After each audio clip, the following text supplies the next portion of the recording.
Good evening. My name is Patrick Carroll. I'm the chair of Stratford County Dems.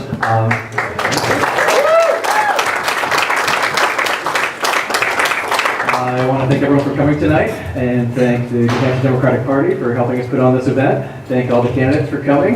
And a nice shout out to all the staff. I know how hard this is. This is still the easy part, so you've got a ways to go, but thank you for staying so committed and making this a great, fun, exciting race to pay attention to. I'll do a quick few things about Stratford County Dems. We have September 14th, we have an event in Rollinsford. Senator Merkley is coming to speak, so the event starts at 6 p.m. Again, that's at the Rollinsford Legion, September 14th. And we just opened up an office last week. We had a grand opening in Dover. It's at 16 6th Street. We've got great staff. It's a great spot. Everyone should come in and canvass, help out, take a shift. It's a great location, so I invite everyone to come down and check it out. With that, I will pass this over to Chairman Buckley and welcome him to tonight's event. Thank you for sponsoring with us, and I hope everyone has a good night. Thank you. Give Patrick a big round of applause. Patrick is not only our terrific Stratford County Chair, but he is the District Director for our phenomenal Congressman Cheryl Shea Porter. So please give Patrick an extra round of applause for the work that he does Good evening. Welcome to the Stratford County CD1 Forum. For those of you who don't know, more questions. Okay. My name is Ray Buckley. I'm chair of the New Hampshire Democratic Party, and we're thrilled to be here tonight with the Stratford County Democratic Committee members. And we welcome all members of the public, members of the press, and New Hampshire Democratic Party staff, and our candidates and their staff. And unlike the Republican Party, we didn't charge you $10 to come in. So I don't know if they're going to do a rebate since one of their candidates didn't show up at their debate tonight. So maybe they get $5 back, but they can't really afford that, so maybe it should be an IOU. I don't know what the Republican Party is going to be doing. Thank you for attending and participating in our public forum this evening here in Stratford County. The state party is committed to providing voters across CD1 a chance to hear from all 11 of our candidates, and has held public forums in Portsmouth, Carroll County, Rockingham County, Belknap County, and Carroll County, and we're looking forward to an upcoming forum in Manchester in 2 weeks from tonight. To date, organizations across New Hampshire have hosted over 20 forums with CD1 candidates and have several more planned. Additionally, MUR and the Union Leader and the New Hampshire Institute of Politics will host debates among the candidates during the first week of September. I want to give a huge thank you to all of our friends and our retiring Congressman Cheryl Shea Porter. Her announcement last fall opened the door for the candidates here this evening to seek this office. We're excited to have all 11 candidates running for the first district in the cycle. We're 25 days out from the primary election, and it's critically important in New Hampshire and across the country to keep this district fluid. I know I can count on everyone in this room. Whoever wins the primary on September 11th, we will all join together and support our Democratic nominee. I probably don't need to repeat, our primary date is Tuesday, September 11th, again, and that everyone should be able to remember that we are all voting on Tuesday, November 6th. Tuesday, November 6th. And then another date is our traditional state party unity breakfast, held the Thursday following the primary. This year, it's Thursday, September 13th at the Dairyfield Restaurant, right off from exit 8 in Manchester. And you can find more information on the nhcp.org website. I want to also mention that last night we opened up the Raymond Democratic Headquarters, that being our 10th local Democratic office across the state, with about 8 more that will be open in the coming weeks. That is showing the commitment that the grassroots and the state party have to really building a strong organization. In fact, we are surpassing all 2014 records and matching our 2016 ground operation. We are building, working with the local committees and our local activists, a phenomenal ground operation that will turn out the vote in November, unlike anything that we've seen in a non-presidential year. So now on to the forum and the format. If you've not already turned in your written questions, please hold them up for NHCP staff to collect.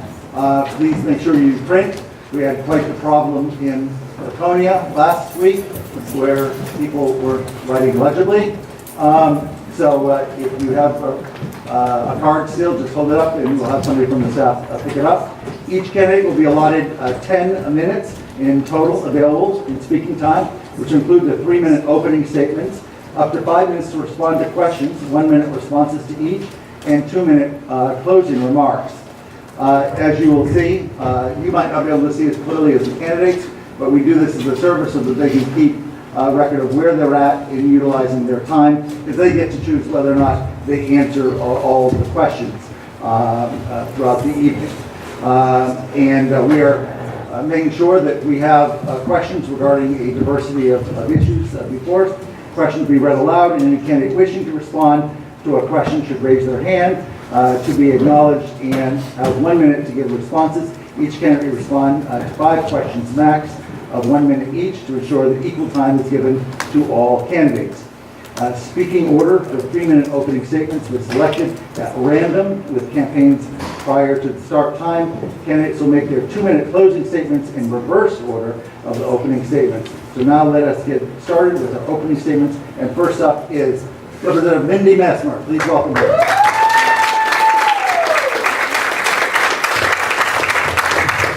Thank you everyone for coming tonight. I'm State Representative Mindy Messmer from Rye. I've been an environmental scientist for 30 years, and 20 of those years I own my own small business that I started myself. And a few months ago I got another master's degree in a public health related field. About a few years ago, I'm a mother of 2 boys also, and my younger son came home from school and told me that there were children in our community that were sick and dying of cancer. And I knew that it was a cancer cluster due to my educational experience. I reported it to the state, and 2 years later, the state came back and told us that yes, it was in fact the CDC-defined cancer cluster, but they were going to take a wait-and-see approach with that issue. And I knew that wasn't right for my community, so I reported it anonymously, blew the whistle on it, and it started a whole different way of life for me. I got involved in politics. Working on these important issues in my community actually got me involved in politics and actually had me was resulted in my getting elected to the State House. Since then, I've gone to Concord to protect the environment, to fight for chronic disease prevention, to fight for trans and women's rights. I literally pulled the gay conversion therapy ban out of the ashes and put it on the governor's desk. I fought for workers' rights, single-payer health care, and for the mentally ill. 16 of my bills have been signed into law by now in my freshman term, and I've done that by working across the aisle in the State House. Now taking the fight to Congress, I want to fight for single-payer health care, Medicare for all, a $15 minimum wage, a tax code that works for all of us, not just the wealthy 1%. And I want to fight for women's rights and minorities' rights, and fight for drinking water protection, and to combat issues on climate change. These are the 2 top threats to our national security, and I'm best suited as a scientist with a public health degree to fight these issues in Congress. I want to fight for campaign finance reform and overturn Citizens United, get the money out of politics. My campaign is walking the walk, not just talking the talk. I'm not taking any special interest or PAC money whatsoever. New Hampshire citizens are my special interest. And I'm running for Congress because we need more than one scientist in Congress to fight these issues, the disassembling of the EPA. We need to look at ways to prevent opioid overdose deaths and to prevent gun violence. We need someone who knows how to work across the aisle to get things done, to bridge divides. We need someone who knows how to write effective policy and to get it done. I'm the only one on this panel that's already doing the work of a congresswoman. But this is more than just a political campaign. 2016 taught us that we can't sit on the sidelines. We all have to do what we can. Join us in the fight for the people, and we'll create the change that we all want and need. Thank you very much. I want your vote on September 11th. Thank you.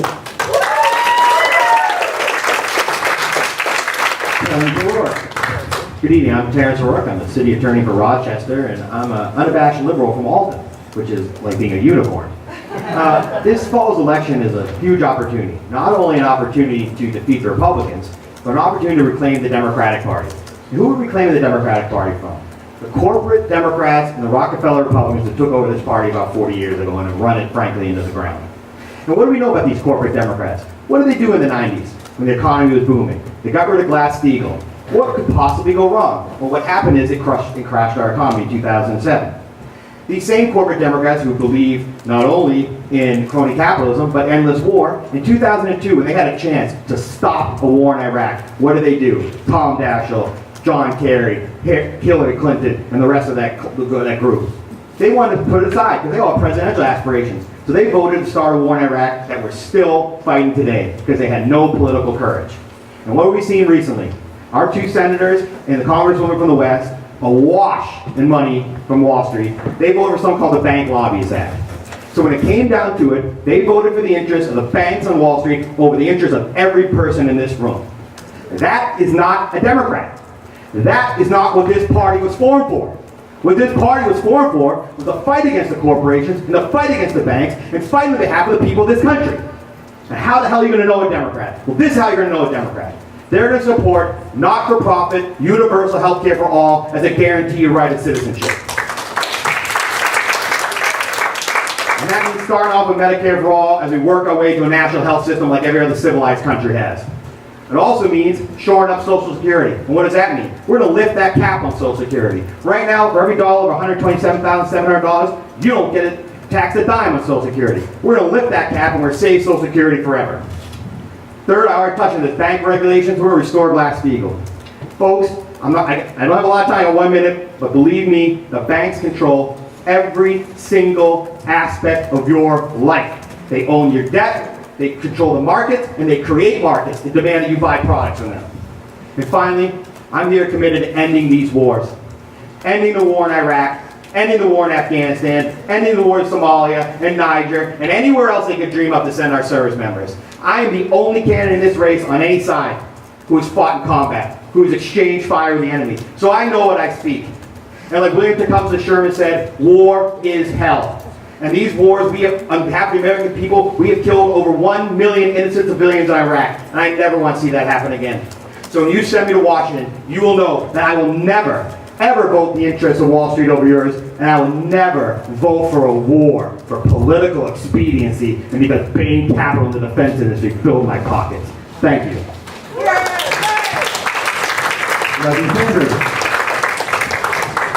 We have a real opportunity to take back the House of Representatives and defeat Donald Trump. But to do so, we need to bring folks together. And that starts with having debates. Unbelievably, we are not going to have one debate sanctioned by the, excuse me, why is there booing here? Thank you, thank you. Great. Okay, encouragement. Last time I got attacked, so thank you guys, I appreciate that. And you have a guy here, Ray Buckley, talk to him and ask him why it is that he doesn't want to have a debate. So why don't we talk a little bit about that? I mean, I want to talk a little bit about that. But in addition, it costs $37,500 to get a voter checklist. That's obscene. It means low income and working class folks. And most of you in the room, unless you guys got like $1.5 million or even $700,000 like Chris Pappas, you can't afford it. You can't afford it. That is not democracy. Right. Thank you. We obviously deserve a Medicare for all single-payer health care system, of which Chris Pappas does not support. He talks about health care for all. Chris, what exactly does that mean? Maybe you can educate all of us folks when we come there. I don't know what it even means. He talks about the issue of access to health care. You can have access to $1 billion yacht, doesn't mean you can afford it. Folks, Medicare for all is so extraordinarily important because seniors right now are barely able to get virtually anything with Medicare when it comes to, say, hearing aids. You can't get hearing aids, $15,000. You can't get dentures. We're at a point where Medicare for all is so necessary, and we can do it. 74% of Democrats support a Medicare for all single-payer health care. And again, my good friend Chris Pappas does not. 63% of Americans support a Medicare for all single-payer health care. We have 122 members of the House of Representatives who support a Medicare for all single-payer health care. We have 18 members in the United States Senate. we also have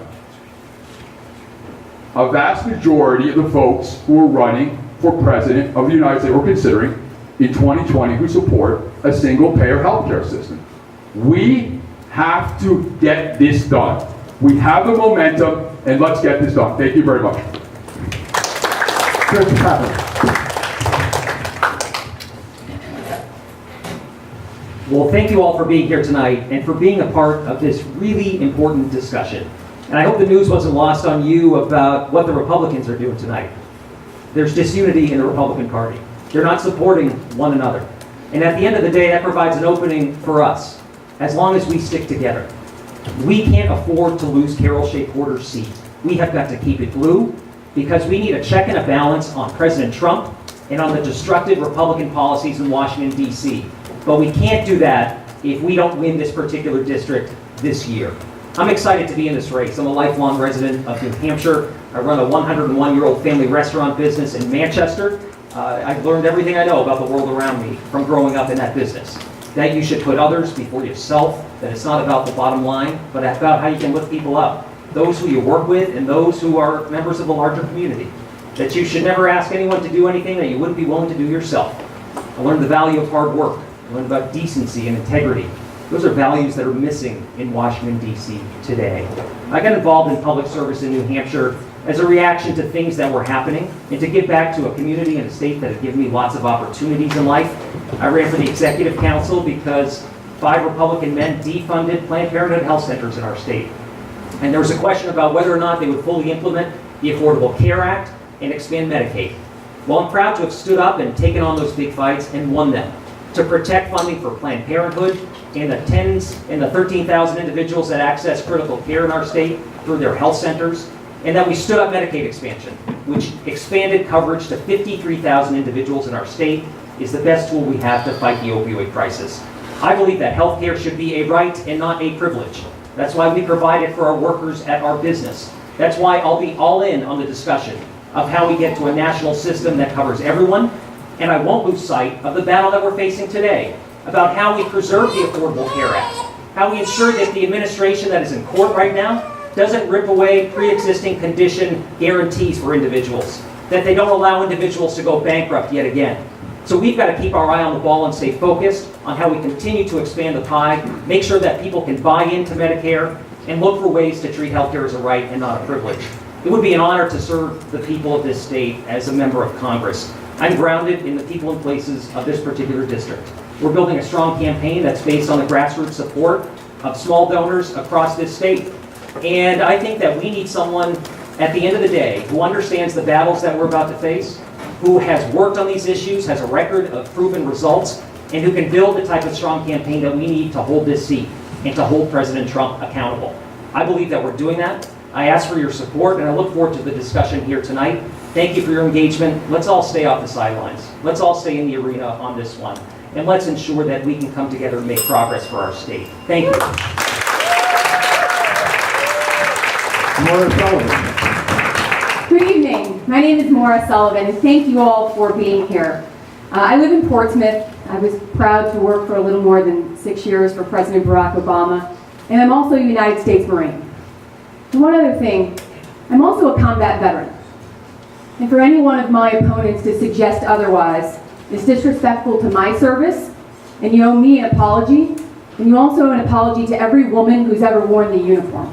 Did you ever leave the fob when you were in Iraq? Did you carry a rifle in the combat? No, you did not. Terrence, She attacked me, and I'm standing up for myself. You are not being truthful about your combat record. You just lost it, buddy. Lost it. be escorted or you behave. Okay, you can come down, you okay? Fine, I'm fine. I know you're sitting next to Levy, so, you know.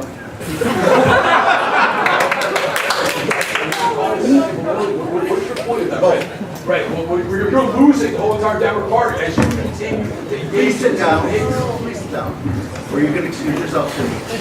Oh, you're a real bully.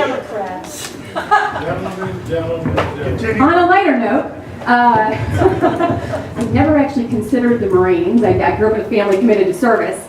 And then my public high school guidance counselor suggested that I look at an ROTC scholarship to go to college. I couldn't afford to go to the schools I was looking at. My parents were worried I'd come out with too much debt. And I just, I thought she was kidding at first, because the only woman I'd ever seen in the Marines was Demi Moore in that movie where she shaved her head. But fortunately, I listened to her, and it was the best decision I ever made. I served in the Marines all over the world. I served in Korea, I trained in Japan, and then in 2005, I fought in the Iraq War, alongside a lot of brave young men and women from all around our state and all around our country. And that's been the greatest honor of my life and the best job I've ever had. But I also saw that leaders in Washington at the time were totally out of touch with what was actually going on. And a lot of the working class young men and women that I served with got killed as a result of that, and I didn't think that was right. And then I was really proud to be appointed by President Obama to serve in his administration for a little more than 6 years. I served on the leadership team of the Department of Veterans Affairs when it was in crisis 4 years ago, helping veterans get access to care in their community.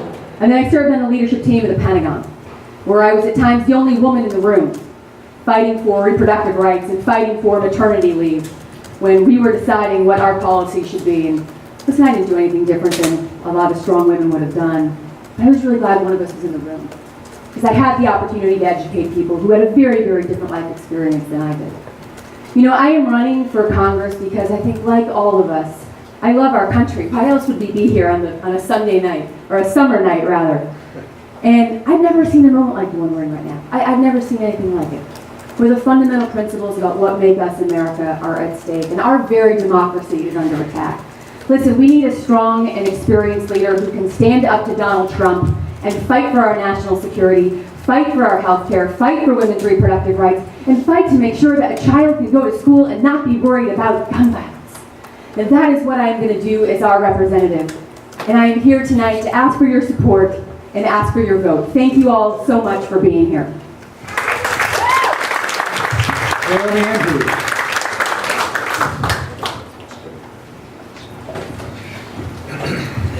Good evening. My name is Naomi Andrews. Thank you, Patrick, the chairman, Stratford County, and NHDP for hosting tonight's forum. Rainy Days always said, democracy is not something we have, it's something we do. So thank you all for being here and doing democracy. I grew up just down the road in Epping, New Hampshire, graduated from the public school system, and went on to become a first-generation college graduate.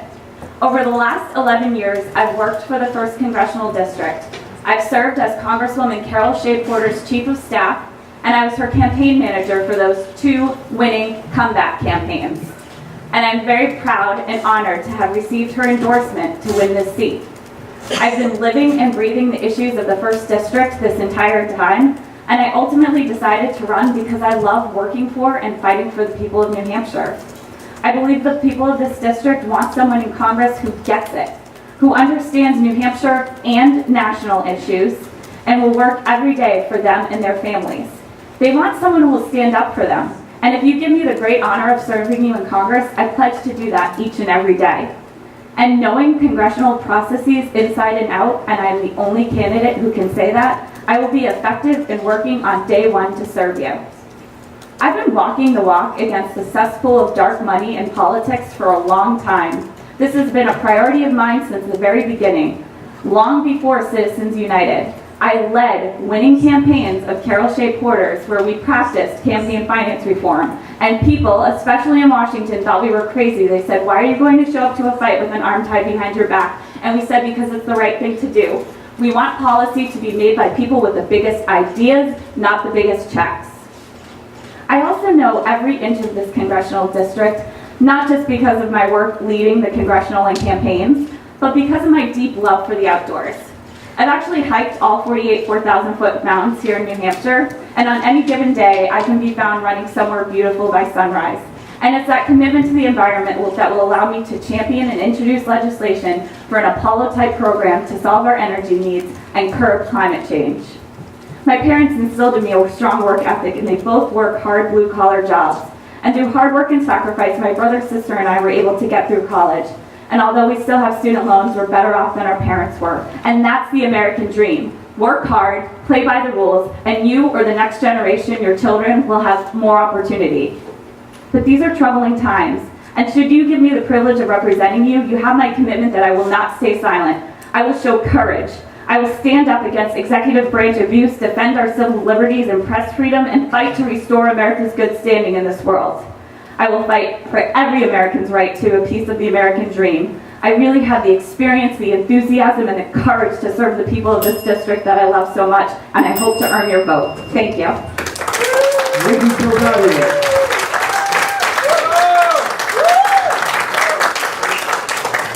I first would like to acknowledge the passing today of the Queen of Soul, Aretha Franklin, and may she rest in peace. I know I just lost some time, but that's okay. Aretha's worth it. I am the grandson of immigrants, and unless you're Native or African American, you're here because of immigrants. But I'm also the grandfather of an immigrant. 100 years after my grandparents settled in Somersworth, a West African teenager seeking to escape death and persecution sought asylum in America, seeking refuge and safety. But instead, he was met by ICE agents who proceeded to forge his birth certificate so it would appear that he was over 18 so that they could put him in detention. He spent a year in detention teaching himself English. But he never gave up the belief that there was a place for him in America. And he was right. He too found a home in Somersworth. It was my son's home. And I'm proud that this young man calls me Grandpa. And that I was witness to another generation embracing the American dream. You know, some say the American dream no longer exists. I reject that. I'm running for Congress because I believe in an American dream in which no one suffers because their for-profit insurance company is denying them needed treatment. An America where health care is a right and where single-payer Medicare for all is a reality. I believe in an America where working 40 hours a week is enough to provide for a family. I believe in a living wage. I believe in an America where a college education doesn't crush you with debt. I believe in debt-free public education. I believe in America where schools are valued, where we can end the NRA's chokehold on politicians, and children don't have to learn active shooter drills. I believe in an America that recognizes the existential threat of global warming, and where we can solve climate change by investing in renewables, passing a carbon tax, and ending offshore drilling and fossil fuel subsidies. I believe in an America that values democracy, where politicians represent people, not corporations, special interests, or lobbyists. You know, I've spent my life running towards the fight, not away from it. For too long, Democrats have been too accommodating, too timid, and too silent. I won't be. Thank you very much.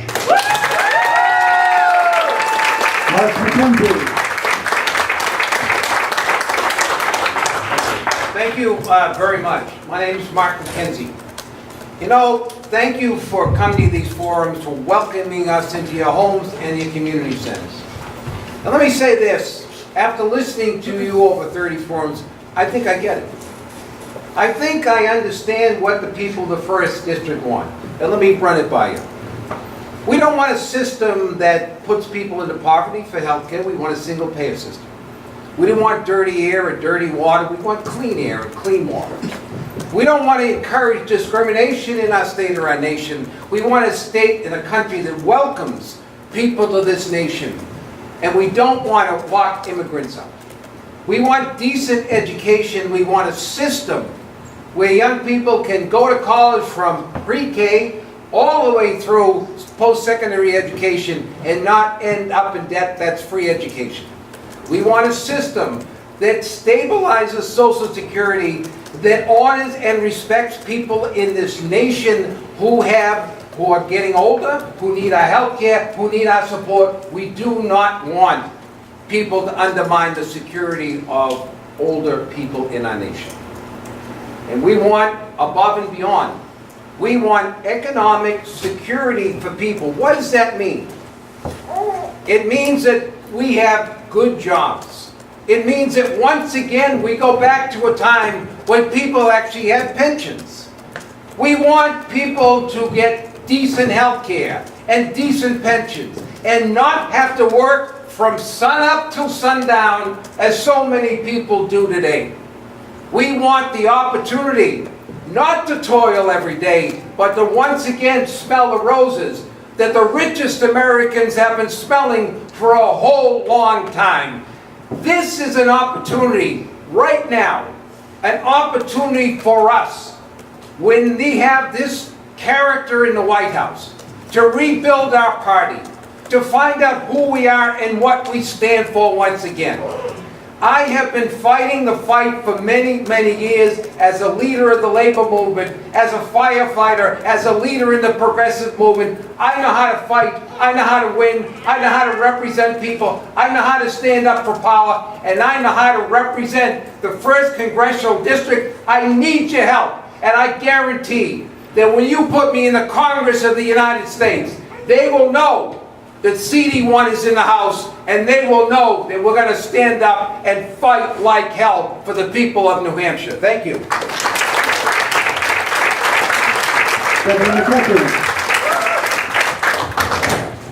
Thank you, Ray. Thank you, Patrick. And thanks to all of my friends out here, even the friends that are wearing the wrong t-shirts. I want to tell you about why I'm running. I'm running because I'm a husband.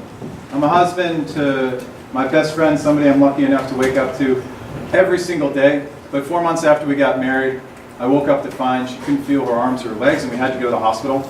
And I had to pull out a credit card right away in order to cover a deductible. That's not a fair system in this country. That is not a just system. We need a Medicare for all system right now. But it's not just a moral argument, it's a business argument. Because in this country, you shouldn't have to be married to somebody with benefits if you want to start a small business. Number 2, I'm running because I'm a dad. And that's my favorite job in the world. I bring Taryn to all these events that I can. And she's going to turn 2 on September 15th, so you guys are all invited to the party. Just don't wear the t-shirts. And it hurts me to know that in 3 years she's going to start elementary school in the same school that I went to. We live right down the street. In fact, we live across the street from the house my grandfather built. But it scares the hell out of me to know that she's going to know something I never did. And that's where to hide in case of an active shooter. And as Democrats, we can't stand for that. We got to remember that there is a Second Amendment, and that is true, but there is a First Amendment as well. And if we remember that First Amendment, if we hold on to that, we can use that and come together and speak out against the NRA and ban AR-15s. Finally, I care about this state, this district, and its future. And that's why I'm running. I'm running because we're not preparing our next generation to really live and work in this state. And we're not doing that when it comes to education. We're not talking about coding and making sure that everybody graduates high school with the ability to get a job and not just $160,000 of debt. So I have a plan to make sure that every kid in New Hampshire graduates high school with the ability to code. But that's not enough, because automation, it's going to change a lot. 50% of all jobs over the next 30 years are going to be taken away. And we're not talking about that. And we need to be, because the trades need to be brought back. Automation is not going to learn how to sweat a copper fitting and change a boiler. And if we're serious about getting people the opportunity to go out and chase the American dream, then we got to be talking about the jobs that are going to be there to get them there. Finally, I'll tell you why I'm not running. I'm not running to be part of the establishment. I'm not running to move the deck chairs. I'm running so that my daughter has a future in this state, and your family has a future in this state. A future where getting sick does not make you go bankrupt. A future where we're teaching our kids how to code and how to build and how to dream again, and not where to hide in case of an active shooter. A future where we have a functioning government. A government that meets the challenges of automation and climate change head on. And if you believe in that future, then I need your voice. Because only when we bring our voices together can we lift them up and bring them down to Washington and start building the future we all deserve again in America. My name is Daigle McCaffrey, and I'm running to represent you in Congress. Thank you very much. Paul Cardinal. Hi, I'm Paul Cardinal. Thank you all so much, as many of the candidates have done, for being here, for participating, for helping spread the Democratic word, for spending a maybe slightly warmer than we hoped night in a high school gym, meeting all of us.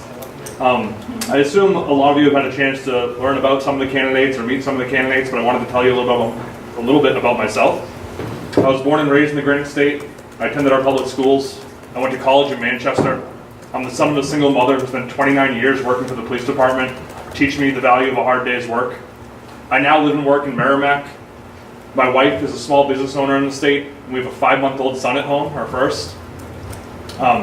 The capacity I work in Merrimack is to travel around New England talking to schools about how we can better serve them, what they're looking for from our community, from our tax dollars. So every day I'm talking to students, teachers, and educational leaders about what they think is right for the community that they're a part of. You know, perhaps in a more mature manner we can talk about the fact that we don't have a great opportunity during this campaign to pit each other against one another in regards to the specificities of the issues that we face. And I know you're all here tonight to learn what separates us, not what we have in common.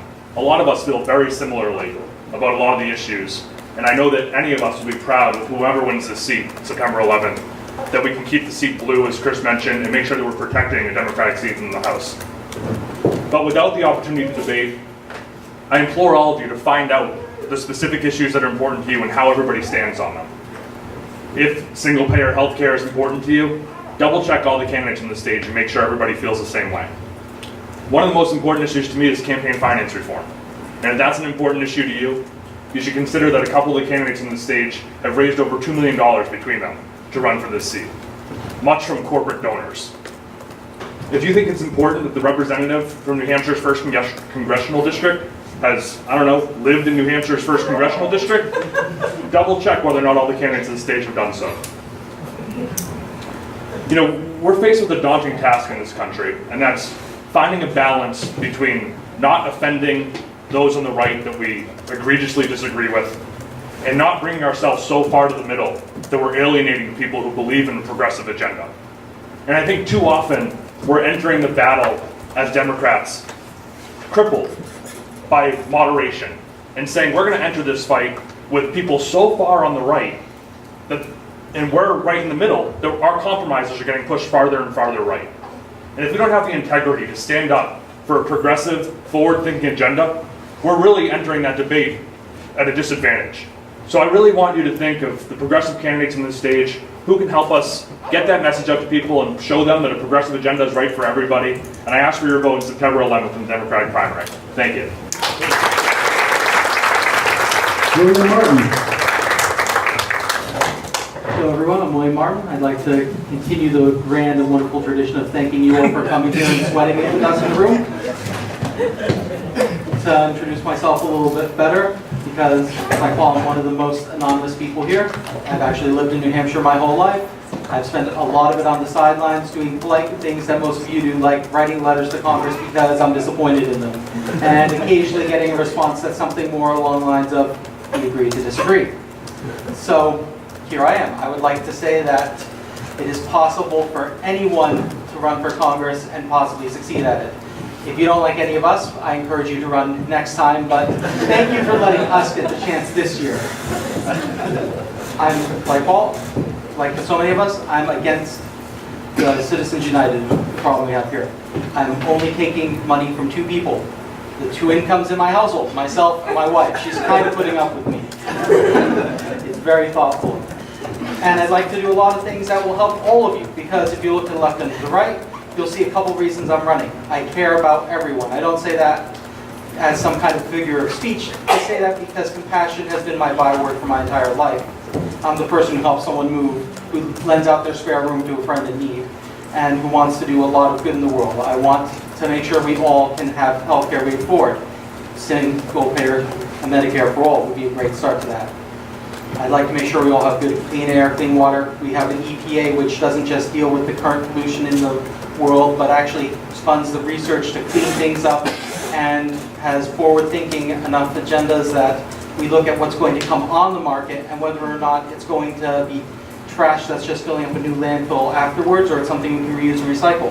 I believe in having long-term materials. So if you have your new car, your washer, whatever, you can still have it in 30, 50 years, unlike a lot of things nowadays that break in 5. I believe in having minimum wage that we can all afford to live on, because frankly, I want my son there to be able to not go broke just trying to survive. I want us all to have education that is covered, because we believe that that is what our taxes are supposed to do. It's supposed to put us on a good, equal playing field where anyone can potentially be on this stage, anyone can succeed in however they define that.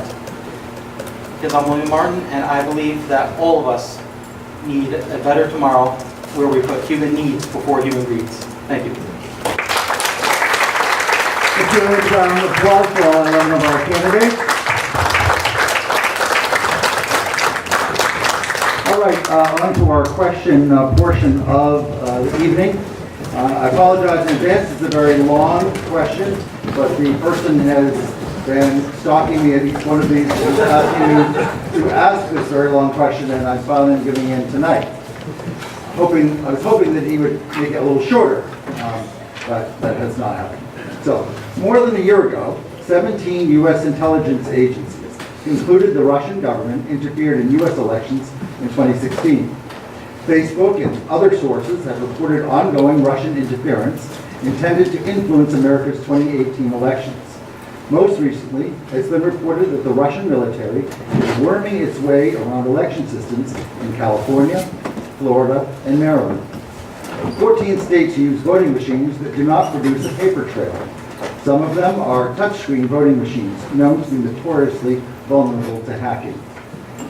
The person's two-part question is, A, though no voting machine in use today anywhere in America is immune to hacking, would you support legislation, federal legislation, that would require those 14 states to use machines that use a paper ballot? And B, would you support federal legislation that would require all states to establish a check and balance on machines by use of a system of random hand-counted audits? Douglas. Yes, to both of those questions. The fact that, this kind of comes back to the fact that most of the representatives that we have in Washington don't understand technology if it hit them in the face. So, that's how you get folks asking Mark Zuckerberg of Facebook, how does Facebook make money? That is a problem when they don't know the basic revenue model of the internet. But when it comes to voting machines, the fact that we know that the Russians are trying to infiltrate them, we know that when you connect something to the internet, it makes it vulnerable. And then to find that some of these voting machines had backdoor access to them through software called PC Anywhere is an enormous problem. Here in New Hampshire, having optical scan ballots, paper ballots, and having an audit trail is important, because we're going to be able to test that and make sure that those audits are tested. And we can't have touchscreens and we can't have digital voting machines connected to the internet, because when we do, we are vulnerable to attacks, and we have seen that time and time again. Thank you. Anybody else? Okay. Next, Maura. It is deeply concerning when we see the former National Security Advisor of the United States, H.R. McMaster, say that there's incontrovertible evidence that we were attacked by Russia. And then to have the President of the United States do anything less than sit behind the Resolute desk and call this what it was, which is an attack on America. And then to have Admiral Mike Rogers, the head of the United States Cyber Command, who I served with at the Pentagon, testify in front of the United States Senate that he has not been given an order to increase our cybersecurity measures from Russia. Guys, that is very, very scary. What I'm going to do on behalf of our state is I'm going to make the case to get on the House Armed Services Committee. Carol serves on that committee. She's done a great job on that committee. And I'm going to stand up to this president when his erratic behavior threatens the national security of this country. When he goes to Helsinki and is potentially making a deal with Putin. These are really, really serious, scary times, and we need experienced leaders to go and fight on our behalf. Naomi Andrews. When we talk about voting, I want to say first and foremost, we need to make it easier for people to vote, not harder. I would support H.R. 2978, the Voting Rights Advancement Act. Section 5 of the Voting Rights Act, which prevented many states and localities from limiting access to the ballot, was nullified by the Supreme Court in 2013, and this bill would restore Section 5, which is essential. I also want to say that I had top secret clearance, and so I know the threats this country is facing. The White House eliminated the top position for cybersecurity. That's not what we need in this day and age. So I know the security threats, and I know that we can't have paper ballots, that's too great of a threat to our democracy. Thank you.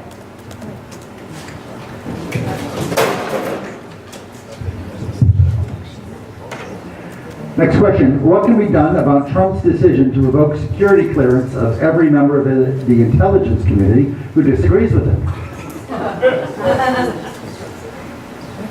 What can be done about Trump's decision to revoke security clearance of every member of the Intelligence Community who disagrees with him?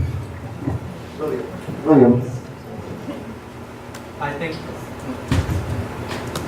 think that security clearance shouldn't be revoked purely based on the president's whims. I think that, like anything else, it needs due process. We can have simple tribunals of, perhaps in military or intelligence circles, of people who are experts able to determine these things. They should look at it based on fact instead of whim. You have to go through extensive clearances and background checks to get a security clearance in the first place. The same kind of people who vet whether or not you should have that right and privilege to serve the country in such a sensitive manner should be the same kind of people who can examine you and determine based on the facts whether or not you no longer are the kind of person who should be earning our nation's trust that way. Terrence.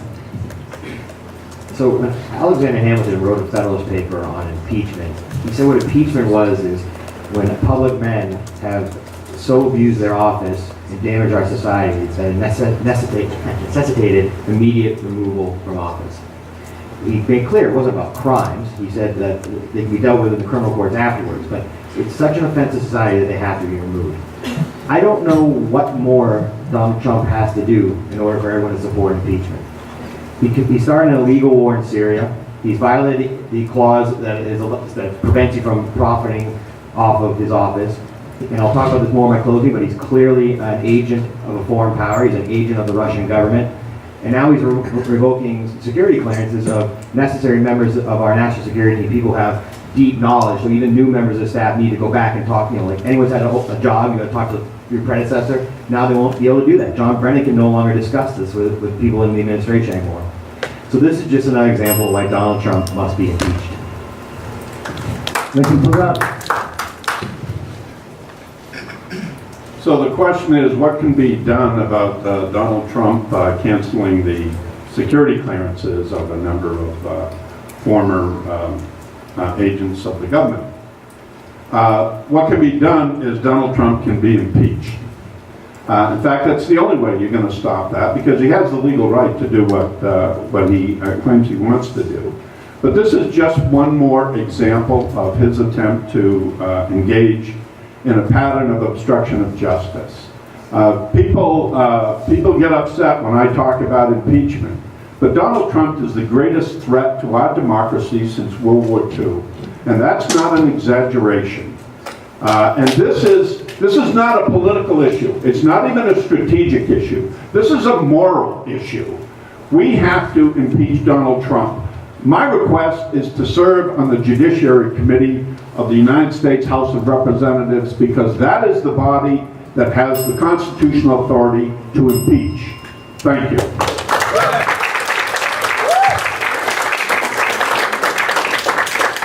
Next question. What is the reality about creating a coordinated national energy plan, such as a carbon tax?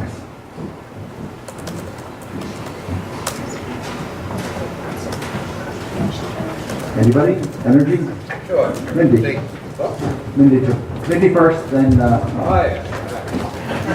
Well, being an environmental scientist, climate change and drinking water are the top two threats to our national security. The Department of Defense says this. They've known this for a really long time. I will go down to Washington and be very bold about this. We have to do something about this immediately. I think the carbon tax is a great idea, but that's not the only solution. It's part of the solution. We need to also rein in our carbon emissions entirely. I'm going to go down and be bold about asking for a 2035, fighting for a 2035 100% renewable target. I'm going to work on making sure that we don't roll back any energy efficiency standards for cars. And I think this is really important. I'm not going to roll back and pretend like some of the progressives at 2050 is going to be okay. We have to prevent this from continuing the way it is. We have to address it aggressively. We have to prevent this from happening and protect the environment that our children and our grandchildren will inherit from us. This is really crucial. We know that if we reduce carbon emissions now, it will fight off climate change. Mark. Never in the history of the United States has there been a greater need for a national energy policy. And never has there been more resistance by communities of special interest, the energy companies for that matter, and millions of dollars to pour into a system that is of politics that is intended to take that opportunity away from us. We have to come together. I've been saying this from the beginning. All of us, no matter where we come from, you have to be in the same place. This is about the most biggest crisis we're going to face as a nation. I have a history of mediating and solving problems. So let me say this. We better make sure that those workers who are in those industries now, who are making good money and good feeding their families, transition into that new economy and the new energy policy in this country. We cannot leave them behind.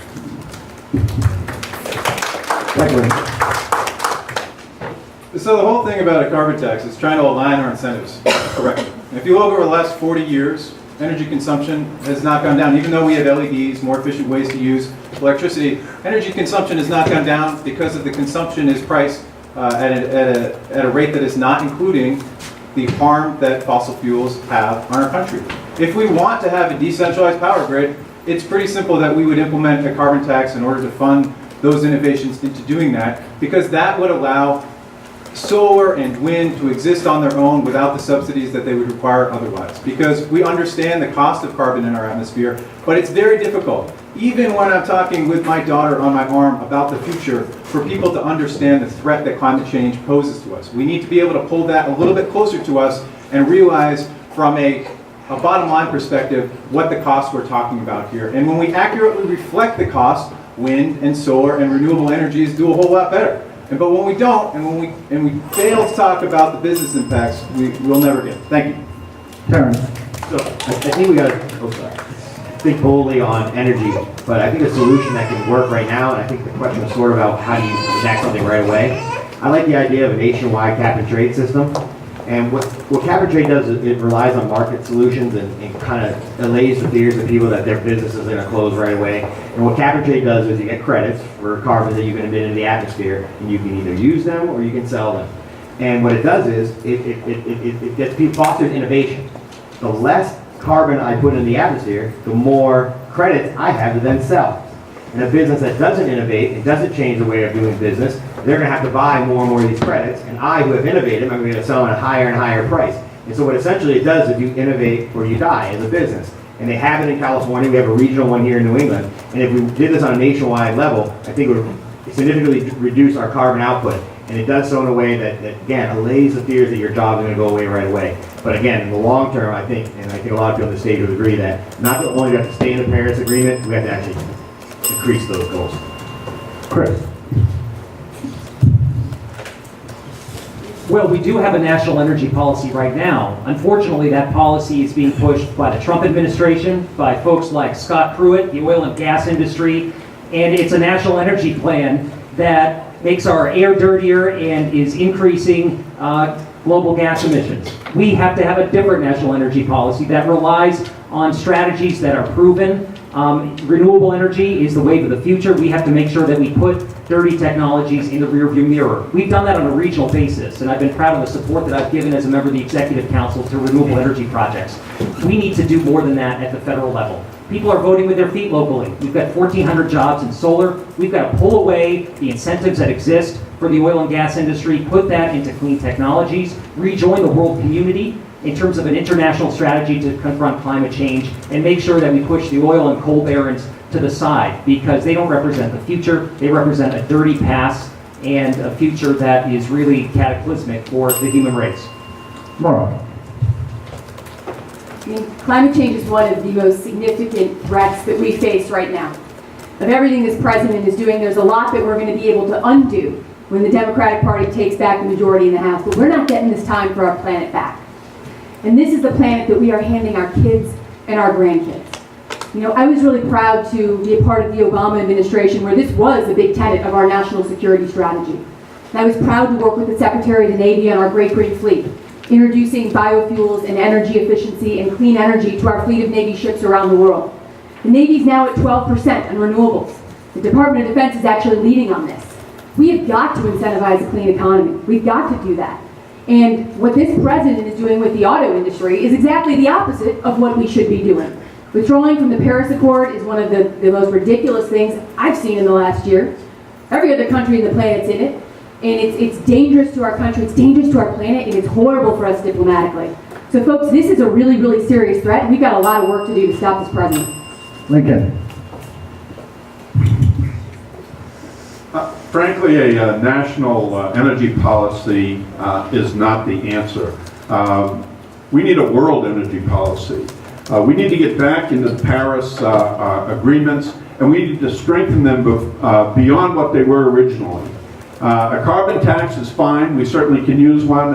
You heard my remarks. I favor a carbon tax. But that's only the beginning of what we need to be doing. And the fact of the matter is that global warming right now is reaching a crisis point. Some say we're actually beyond that point. And the other issue that nobody is talking about is methane. And methane is reaching a point now, and that causes greater warming than even carbon does. So we need a far more comprehensive world approach to the issue of climate change and global warming, or we will not have a planet that we can survive on. This has to be our #1 priority, and if you go to my website, you'll notice that it's mine. Thank you.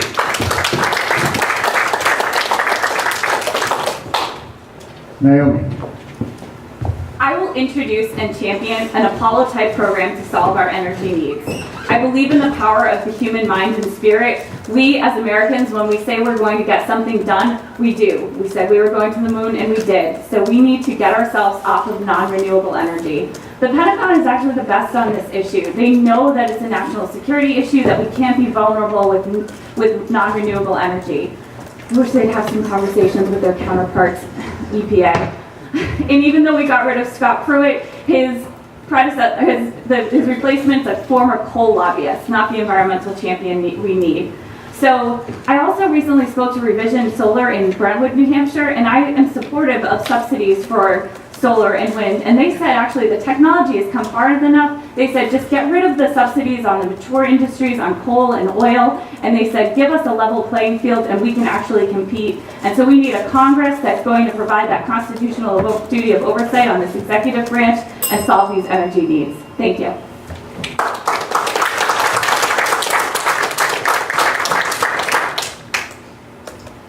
All right. Combining these three questions into one, because I think that knowing your answers, they're going to touch on all of them anyways. What would you do to fix our healthcare system? What is your plan for increasing healthcare for veterans? And what is your plan to save Social Security and Medicare? Lincoln. First of all, you have to recognize we don't have a healthcare system in this country. We have a health insurance system. And that is, in fact, the problem. There's a tape of Nixon and Ehrlichman discussing healthcare back in 1973, in which Edward Kaiser tells them all the incentives go in the right direction. The less care we provide, the more money we make. And that's the system we've had ever since. We need single-payer Medicare for all. We need to end for-profit insurance. Yes. In terms of what you had another issue. Thank you. What was the end? What was the second question? Veterans and saving Social Security and Medicare. Social Security and Medicare. Social Security can save itself. You simply lift the cap. Somebody has to explain to me why, if you make more than $127,000, you no longer pay into Social Security. I don't get that. If everyone paid, regardless of income, the system would be solid. And in terms of Medicare, that's part of a single-payer system as far as I'm concerned.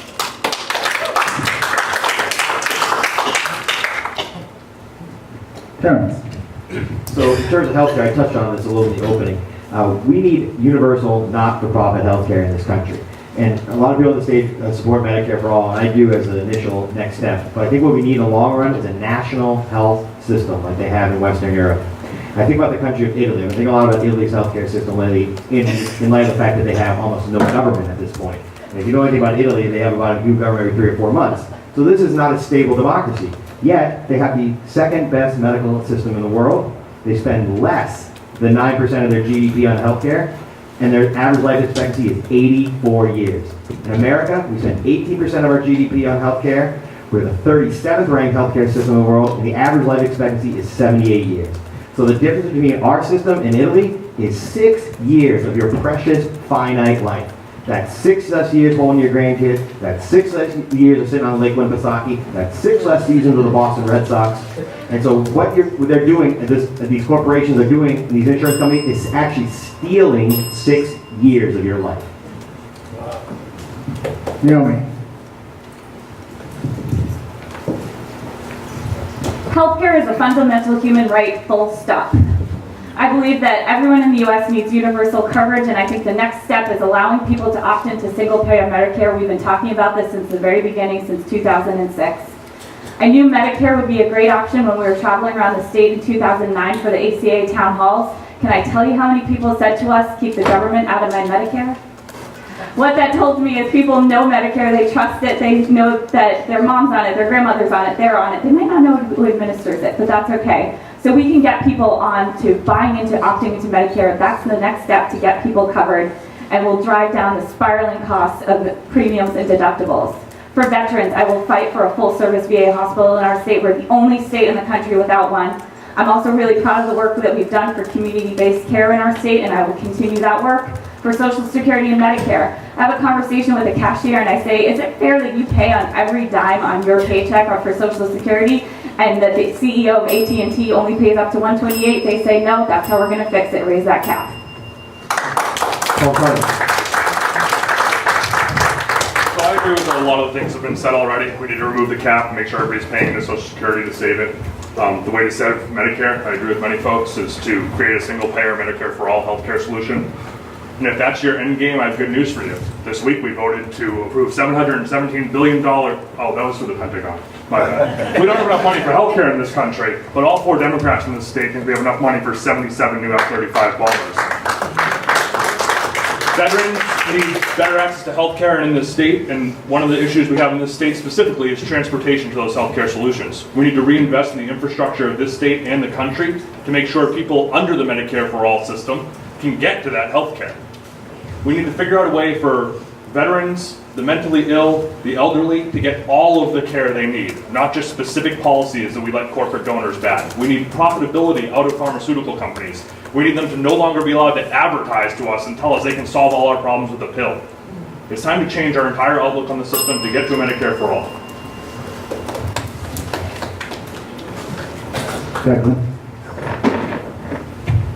So most of us agree with Medicare for all. I'd like to take just a minute to talk about how we're going to talk to independents and Republicans about that, because we are able to convince some of them to come on board with us. And for me, this is a moral issue, sure, but it's also a business issue. And you don't have to take my word for it, the liberal from the seacoast. You can ask Warren Buffett. Warren Buffett calls it the tapeworm on this economy. And him, along with a community banker down in New York City called Jamie Dimon, who runs JP Morgan Chase, and Jeff Bezos, who runs Amazon, decided they were going to remove their employees from the private health insurance to create a system for their own, because 18% of GDP is too high. We need to be talking to small business owners again as Democrats, and we need to be banging our drum on Medicare for all. That will make it easier to start a business. It will make it easier to run a business, and I'm not going to listen to anybody that tells me this is not a general election issue, because it is. If we get those people on our side, there's nothing that is going to stop us. Thank you very much.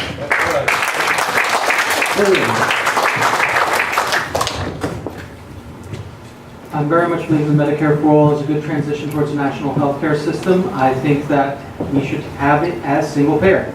You shouldn't be wondering what is going to come out of your paycheck just to be able to pull off your next week's medication. Ways to keep medication costs down, by the way. We could shorten the life on patents perhaps for medication, or maybe have a program where we're willing to buy patents outright for what we call a reasonable cost. You know, eminent domain on patents, suddenly there's a lot more competition producing those medicines. Just a thought.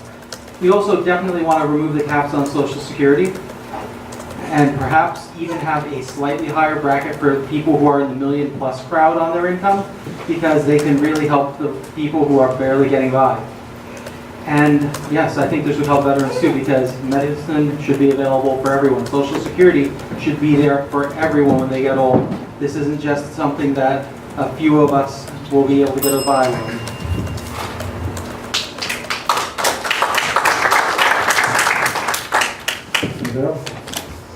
Chris. Well, I think none of us should tolerate the fact that we're the only industrialized country in the world that doesn't guarantee health care for each and every American. And I think as long as the for-profit insurance companies and the big drug companies are in the driver's seat, it's going to continue to be a race to the bottom. And that's why I think we need to look for ways to build on the Affordable Care Act and make sure that we bring down costs for individuals.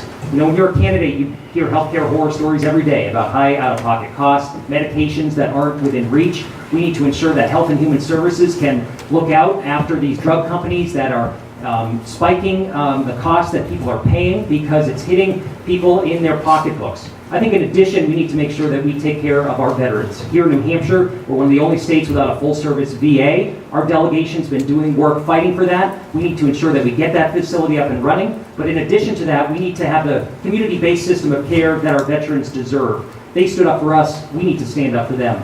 In terms of Social Security and Medicare, those are foundational programs. We've got to stop the privatization efforts, make sure that they're there for future generations. Maura.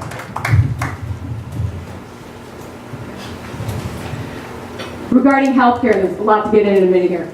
We've got to get to a place where we have universal coverage. Right now, insurance companies and drug companies are winning. And you can't go more than 20 minutes as a candidate for Congress right now without hearing a horror story from somebody who cannot afford healthcare, from young moms in Exeter that are talking about whether they should take their child to the doctor next week because the cost of a visit is too expensive. So we have a lot of work to do to make sure that everybody has coverage. The other thing we have to do is we've got to make sure that Medicare can negotiate for prescription drug prices. We could when I worked at the VA, and Medicare's got to be able to do that. In terms of our veterans, we need a full-service VA hospital. Folks, I've traveled to VA hospitals all around this country. I've been to a number of them. I know what good looks like. And veterans in Palo Alto have it, veterans in Martinsburg, West Virginia have it, veterans in Manhattan have it, and you bet as your representative, I'm going to make sure that veterans in New Hampshire have it too. We got to protect Social Security. We're one of the most aging states in the country, and I will always fight tooth and nail to protect our seniors. I think I did that in less than a minute. Thank you.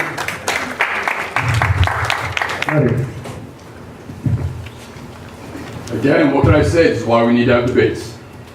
How many people in this room support a Medicare for all single-payer healthcare system?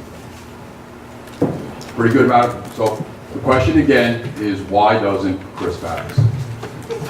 He talks about the issue of access to healthcare or universal coverage. We all believe in Affordable Care Act. Yes, Chris, we understand that. But 74% of Democrats support a Medicare for all single-payer healthcare. Why don't you? 63% of the American public supports a Medicare for all healthcare system. Why don't you? 118 members of the United States House of Representatives support a Medicare for all healthcare. What am I saying? Why not him? So folks, this is serious stuff. You know, every day I listen to horror stories about folks that are barely able to make ends meet, and I guess I'll have to continue this later. Thank you. Mindy. Quickly, I believe we need to raise the upper income cap on Social Security. It would be solvent forever. It's just a scam that they keep trying to privatize that money and get rid of it. I also believe in VA choice. I think we should be able to let our veterans get care for non-service related injuries wherever they want. And I do believe in a full-service VA hospital.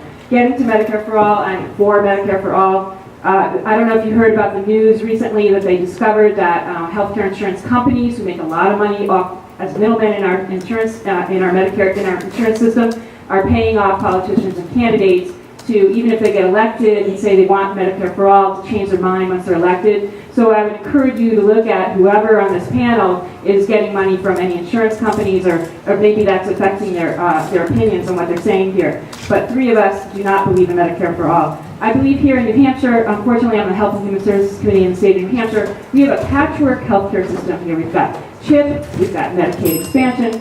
Thank you. Thank you so much.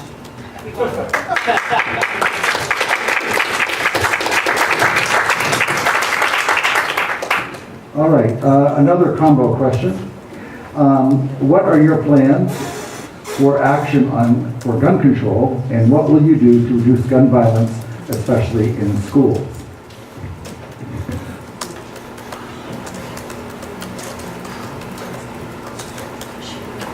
Dylan. Gonna run out of time here. This is incredibly personal to me because I got a daughter that's going to start in 3 years. And when Sandy Hook happened, I thought the Democrats, were going to stand up, and we didn't. And when Parkland happened, I remember I was at home watching TV, and my daughter caught the TV, and she was watching it for a few seconds, and I thought, my God, I'm just so happy she doesn't know what's going on right now. But the truth of the matter is, she will. In another 3 years, she will. She'll go to elementary school, and there'll be a teacher that teaches her how to hide. I don't think as Democrats we can let this go any longer. We have to ban AR-15s. We have to have a background check that includes red flag laws on guns, but also bullets, because we're not going to get all the AR-15s off the streets, and we need a ban on bump stocks and high-capacity magazines. And we have to remember, we have a voice in this. And if we want to use our voice to stand up with the NRA, that's the only way we're going to combat their money. Thank you. I believe most of us on this panel would agree with the common sense reforms, banning AR-15s, banning bump stocks, banning high-capacity magazines. That's all common sense stuff. We all probably have a basic agreement on those issues. I just got back from California last week. There was a national conference on gun violence prevention that I participated in. I actually moderated a panel on the epidemiology of this. I was astounded to find out that we really don't know how to deal with this issue at all. 61% of deaths by guns are from suicide, the rest are from homicides, and only a small percent of these mass shootings. We need to allow the CDC to study this issue. They've not been able to study it since 1996, and that's because the NRA has paid off all of Congress, so we can't allow them to study it. This is a critical public health crisis we're facing. We need to be able to study this issue. We need to give them the money to do it. We need to figure out how to prevent suicides. Suicide, you only contemplate suicide between 5 minutes and 1 hour. That just floored me. That is not going to be solved by delaying access to guns. That means you already have a gun.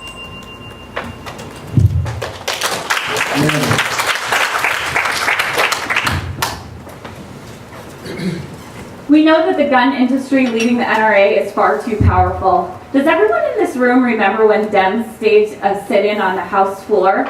Do you remember what they were trying to do? They were trying to have a vote so that terrorist suspects who were banned from flying could not purchase guns.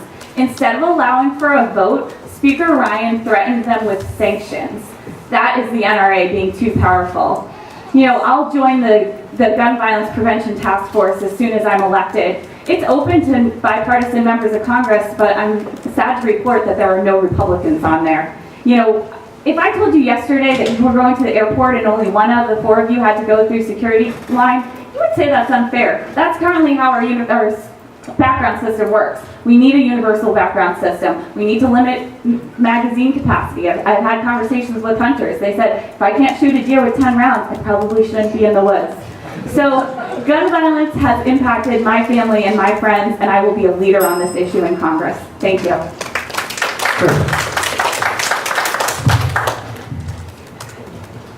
We recently approved $30 million worth of school upgrades on the Executive Council.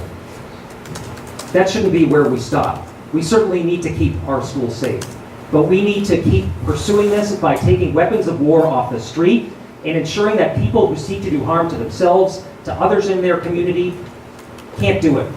Look, the reason we're talking about this right now is because we're certainly passionate about it, but it's because of students. It's because of young people in New Hampshire and across this country that have raised the national consciousness around this issue. We have to continue to lift up their voices and say enough is enough. We've got to break the linkage between the industry and the NRA that controls Congress right now and prevents us from passing universal background checks, even though 95% of the public supports it. We need an assault weapons ban, we need a red flag law, and a waiting period. We can do these things and take these steps to keep people safe and save lives, and stop this uniquely American tragedy that exists and that has desensitized too many people. Enough is enough.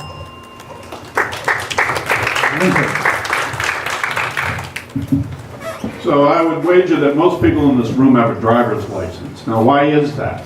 It's because an automobile is considered a dangerous instrumentality, and you're required to prove that you can operate it safely. You know what else is a dangerous instrumentality? A firearm. So why is it unreasonable for you to have to demonstrate that you can safely handle a firearm, know how to store it safely, and so forth?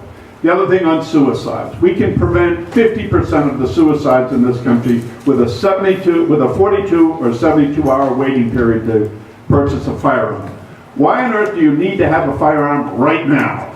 If you need it right now, I want to know why. Because there's something wrong with that. So anyway, these are among the things that I would support. If you go to my website, I have 10 different points on gun safety. And the key to doing this are the students in Parkland, because they showed us. Yeah.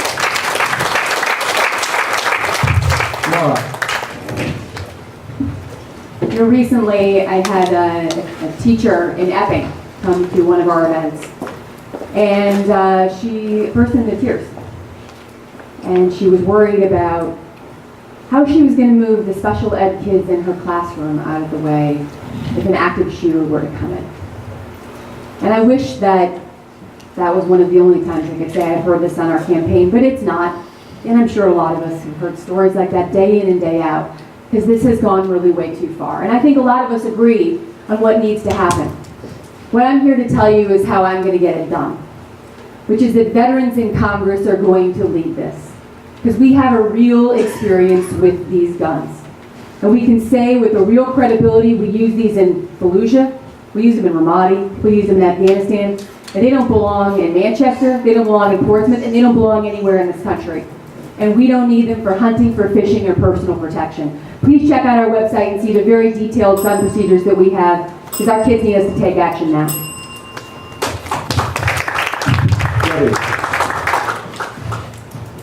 These are all great points. Here's the problem we have. There's a +2 Trump district. You have 4 to 10 folks who own guns. When I talk to folks, they have legitimate anxiety that their guns are going to be taken away. So we need to have a very serious and substantive discussion about that issue, because most of the people that you talk to are serious, law-abiding citizens.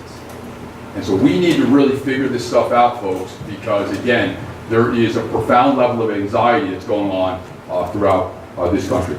Additionally, one of the real issues that we have to address is obviously the NRA. 5 million members that these folks are completely taken over. So we need to take on the NRA at a level that no one has ever thought of. And the folks in Parkland, in terms of those children, to take on Marco Rubio, a sitting United States Senator, is absolutely extraordinary, and I applaud them. Thank you. Paul. Thanks, Ryan. I agree with a lot of things that have been said already up here. I think Levy makes a good point about the district and how they feel about firearms. And I think oftentimes we start those conversations perhaps in a place that we already can't win. They hear you're a Democrat, they think, oh, you want to come take our guns away. I've yet to hear any politicians say they actually want to go take somebody's guns away. So we need to do a better job of educating ourselves and our opposition and the underclears that we're going to need to take this seat in November as to what our actual feelings are on guns and how we can get there. There's a program I'm sure many folks in this room are unfamiliar with called the GVRO, a Gun Violence Restraining Order. If you're familiar with regular restraining orders, this program is very similar. It allows folks in the social circle, the family members and friends of people who look like they might be at risk of suicide or a terrorist attack or something to take out a restraining order and put a temporary restraint on folks getting access to firearms if they feel they're a threat. Something like this is practiced in other states and other countries very successfully, and it eliminates those cases where you say, oh, the signs were always all there and the police couldn't get to it on time. It's a program that we should definitely utilize. Mark. Thank you. You know, as a firefighter, I saw many times what happens when weapons are in that shouldn't be there. I've watched them, I've held their family's hands and explained to them what happened. But let me say this, and I've asked this group before. I've been in the progressive movement for 44 years. I've been a leader for most of those years. What I want to know from this group is not what you think for the future, but what have you done? And demonstrating how it is that you have led people, encouraged people, motivated people, and won battles. Because this is simply not, the easy thing is just saying what I'd like to do. The hard thing is saying what I've done, what I've created, and how I have led. Too loud? We're stuck. All right, well, this segues into the next question, which is an original question we haven't seen before. What is your opinion on civil disobedience in order to push social change? And have you ever been arrested for civil disobedience because you cared so much about an issue? All right, I'll start. I actually, in 1978, I led a strike in Manchester. We were all served. I guess we were arrested. We were told to report to headquarters under arrest the next morning. Let me say, I have been involved in civil disobedience my whole life. I worked for Jesse Jackson, who was standing next to Martin Luther King when he was killed, splattered with his blood. I took lessons from him. I took lessons from other leaders, Paul Wellstone and other people, Bernie Sanders. If you don't know how to do civil disobedience, if you don't know how to stand or sit or whatever you need to do to get in the way of people who are trying to undermine your security, your way of life, and many of the things that we oppose, then you don't belong in this room. You don't belong in the Democratic Party. You don't belong calling yourself a progressive. It is about civil disobedience. It's a cornerstone of our democracy, fighting back and standing up for what's just and right for all people in this country.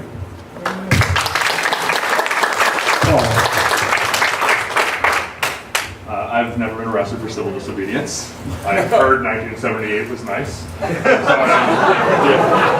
don't mean that as a dig. You know, I actually dislike the term in general. You know, we don't talk about corporate disobedience or broken government disobedience. This is freedom of assembly. It's us standing up like the kids in Parkland and saying, we've had enough. Labeling this as disobedience is a shame to our country. These are folks that have issues that they care about, issues like making sure the Affordable Care Act didn't get repealed 6 months ago, and we took a movement and actually made sure that that didn't occur, what we're doing, what the Parkland students are doing today, and we need more assembly for rights that we believe in and that we're willing to stand up for.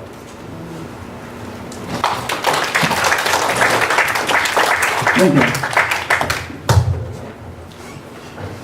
So in 1968,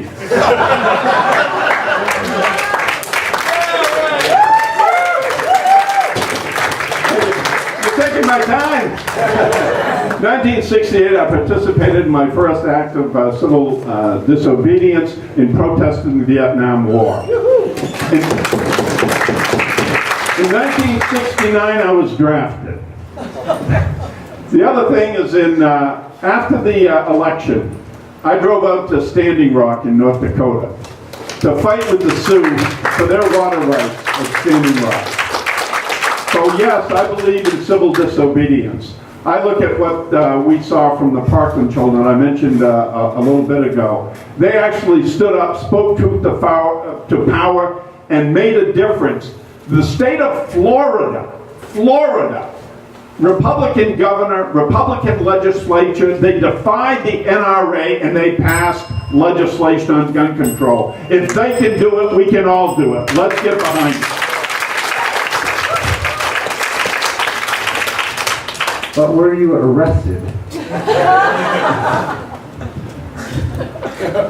No, but to go to Standing Rock, I had to agree to be arrested. I'm talking about Vietnam. Mindy. never been arrested for civil disobedience. However, I have grown up in a household where my mother was a very big labor leader in the state of New York and participated in this picket line activity that she had undertaken. I also organized a legislative visibility for our legislators when the Boilermakers were locked out of their jobs at Westinghouse and Newington. I also organized and took on the EPA and state regulators on water issues across the state. Very organized people in our constituents. I also fought against the offshore drilling proposals that the Trump administration was trying to open up. It's still trying to open up our offshore drilling. And I also participated in a protest that tried to shed some light on the severely mentally ill being housed in the state prison here in the state of New Hampshire. We actually were successful in getting one of those people out of that state prison. There's now another federal lawsuit, and we'll continue to fight for that. But I have fought many times for the rights of people. Thank you. Karen, I think you were first. So, the reason I went to law school was because I was inspired by the stories of the Bobby Kennedy Justice Department and Nicholas Katzenbach and Harris Wolford and what they did to advance the civil rights agenda in this country, and what they did to protect the freedom riders, what they did to open schoolhouse doors around this country. And I got to live that dream. I was an assistant United States attorney for 2.5 years in the Obama administration, and it was the proudest service I've done outside of the military. What really saddens me right now is the fact that Jeff Sessions, an unreconstructed Confederate, is the head of the Justice Department. And number two, he has taken the storied Civil Rights Division in Bobby Kennedy's Justice Department and turned it into a division that's supposed to go out and look for ways in which white Christians are being discriminated against in this country. And I cannot wait to the day that Cory Booker swears in as president in 2021 and we have a new Attorney General in this country.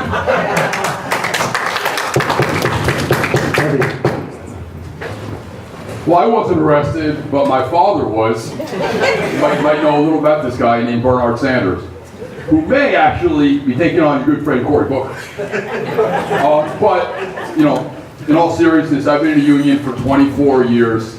I've been involved in picket line. I've been on strikes. I was in the Rodney King incident where I almost not only got arrested, I almost got assaulted in terms of, asserting myself in a very tense situation involving some neo-Nazis. So, yeah, this is serious stuff, and people have to understand that you differentiate between the First Amendment and what constitutes civil disobedience. But the simple fact is we need to stand up for our rights, because right now Trump is determined to destroy the First Amendment. He would love to do it. He would love to basically have a dictatorship.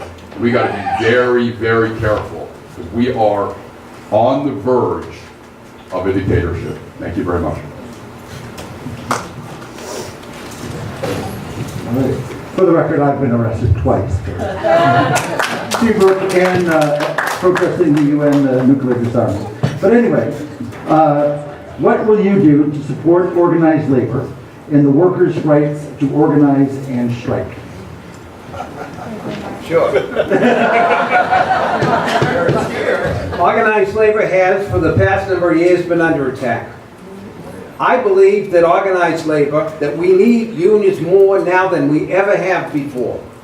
The idea of collective action is, again, the only way to get things done.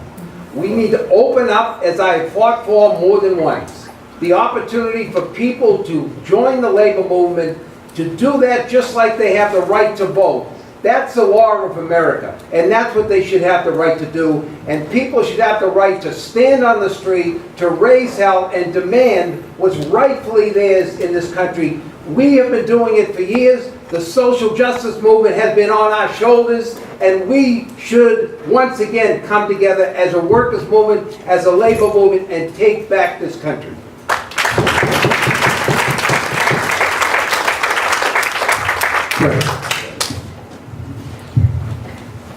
Well, I just want to be clear, not answering the last question, I have not been arrested. But I think this is a time where we need to go beyond what is normal and what is conventional. And as John Lewis said, look to get into good trouble. And we've got to do that to push back forcefully against Trump. Look, organized labor built this country. And strong unions mean strong workers. And unions speak out not just for their own members, but for all the workers of this country. So when they're fighting for good wages, when they're fighting for health care benefits, They're fighting for those things for each and every American. You know, the Janus decision that we saw, which is going to erode the power of labor and their ability to organize, is a wrong-headed decision. But it's one that's been at work in an ideology that's been at work for a number of years, pushed by the Koch brothers and others. We see it on full display right now.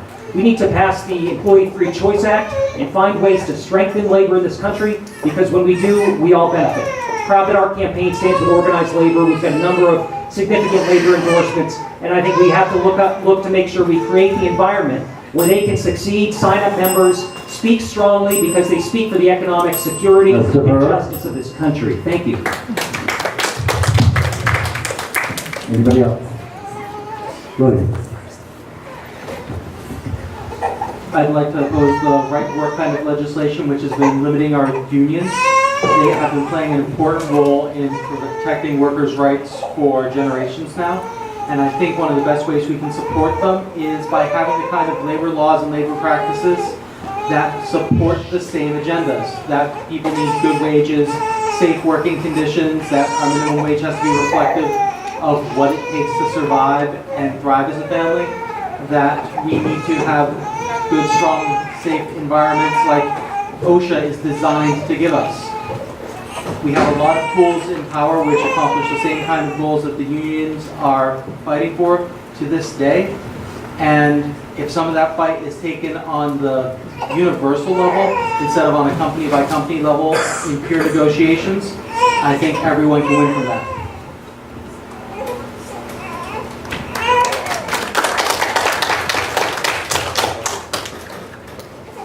Anybody else? Okay. All right. Question is, hi, I am an ACLU voter, and I'm committed to ending mass incarceration. Recently, New Hampshire enacted comprehensive bail reform, which will reduce those incarcerated pre-trial. As a congressperson, what policies would you pursue to end mass incarceration? Thank you.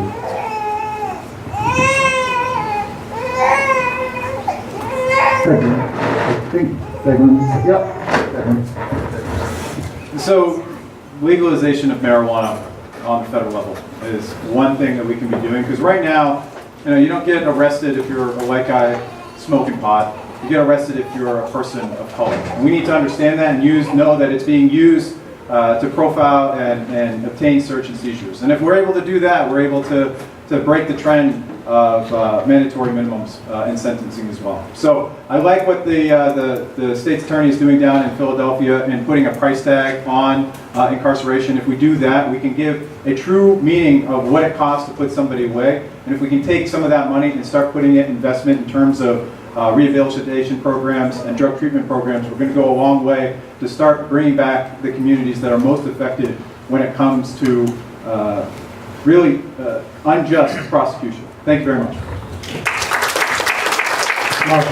Eliminate private prisons, number one. Get them out of the system. Stop locking people up for small things like marijuana. Get rid of, stop discriminating against people of color and immigrants in this country. Stop locking them up. Come up with an immigration system that works for America. Now, Jesse Jackson used to say, it takes a lot more to put somebody in jail and costs more than it does to send them to Yale. Let's give up on that system that is broken, that is only being fueled by people who want to make money in our system. And finally, let me say, I defeated right to work 18 times. I wrote and passed the Employee Free Choice Act in New Hampshire. Those are the kinds of things that leaders do, and those are the kind of policies that we have. That's what's make me different. Thank you. Well, thank you for being an ACLU voter, whoever wrote the question. We have a lot of work to do to fix the mass incarceration problem in this country. Step one is getting rid of private jails and taking profitability out of our criminal justice system. Here, here. The state of New Hampshire enacted a program a couple of years ago for drug courts, which a lot of other states do across the country. And these courts take low offense drug misdemeanors, and rather than treat them with jail time and criminal punishment, they treat them with rehabilitation and a path towards staying out of trouble long term. There's 65% less recidivism from these drug courts than somebody who goes into our prison system. with a drug-related issue. Somebody who goes into our prison system with a drug-related issue costs on average $9,000 to the state in the state of New Hampshire. Drug courts cost about $5,000 per person in the state. We have an opportunity to look at these low-level crimes in a much different manner than we have, change our bail practices, get rid of profitability, and let these people get the help they need, not the criminal punishment that's doing nothing for any of us.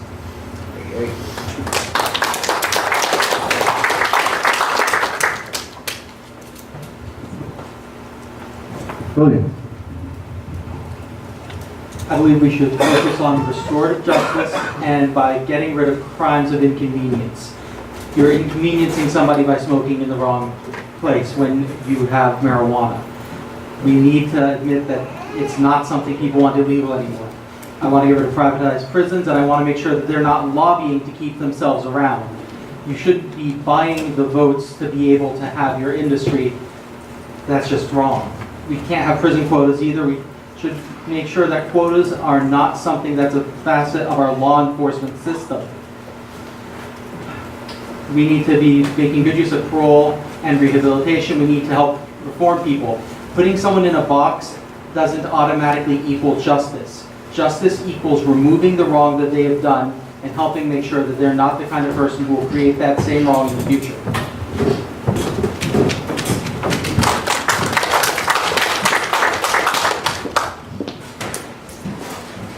All right. Next question. What specific steps will you take to undo the slow corporate coup that has occurred over the past 40 plus years in the USA?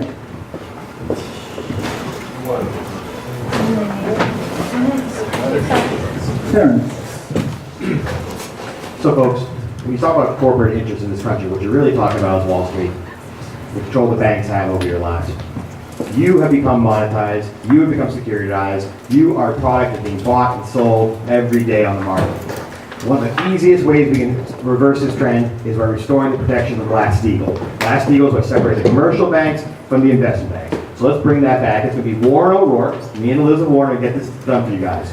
And number two, what you need to do is that corporate tax rate, which is a flat 21%, the closest individual income tax rate is 22%. We're going to increase that corporate tax rate to 50%, like it is in any other normal country. And number three, here's what we're going to do. This is something no one talks about. These corporations have figured out a workaround to the 13th Amendment. The 13th Amendment was banned slavery in this country. And what have they done? They've just gone to countries where slavery is legal, and they make the products there and sell them back here in the United States. No product made by slave labor should ever be sold in the United States of America.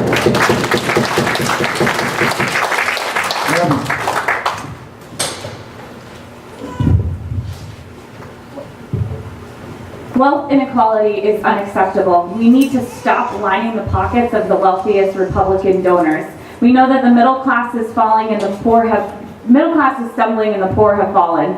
And the gap between the wealthiest and the rest of us just continues to grow. I'm not against making money.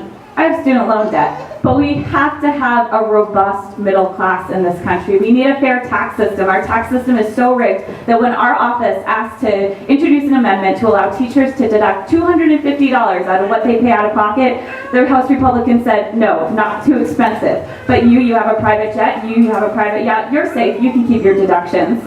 You know, Joe Biden said, show me your budget and I'll tell you your values. The Republican majority values are so out of line, and we need to take back Congress and make sure that people can pay their bills, take care of their families, and have a little money left over for pizza on a Friday night. Thank you.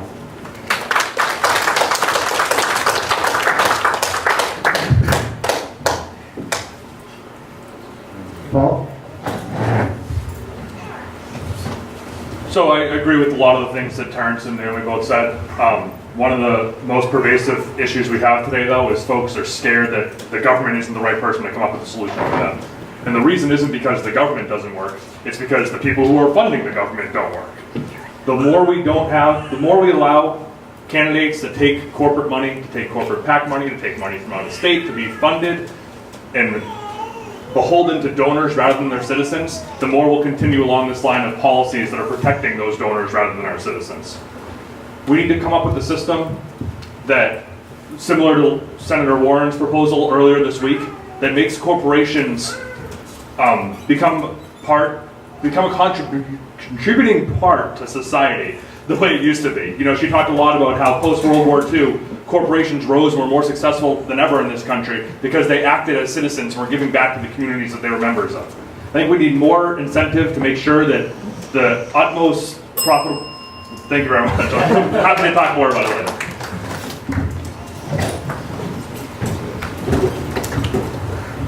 William. I also agree that we need to have serious campaign finance reform. We should not have companies buying votes. There's exactly one person who should be donating to an election, and that's a voter. Period. Voters are the only ones who should be putting in for our political system. We need to make sure that corporations are remembered to be what they are meant to be, which are tools that help people economically. They were created as a way of protecting people from being able to take huge risks while doing businesses, to create giant enterprise, to build massive projects. We have to return corporations to just that, being tools, not people, and we have to make sure that they are put to useful, productive uses. We have to avoid monopolies. We have to go back to the antitrust system. We have to re-regulate Wall Street, and we have to remember that corporations are meant to serve people. They are owned by people. They are not people.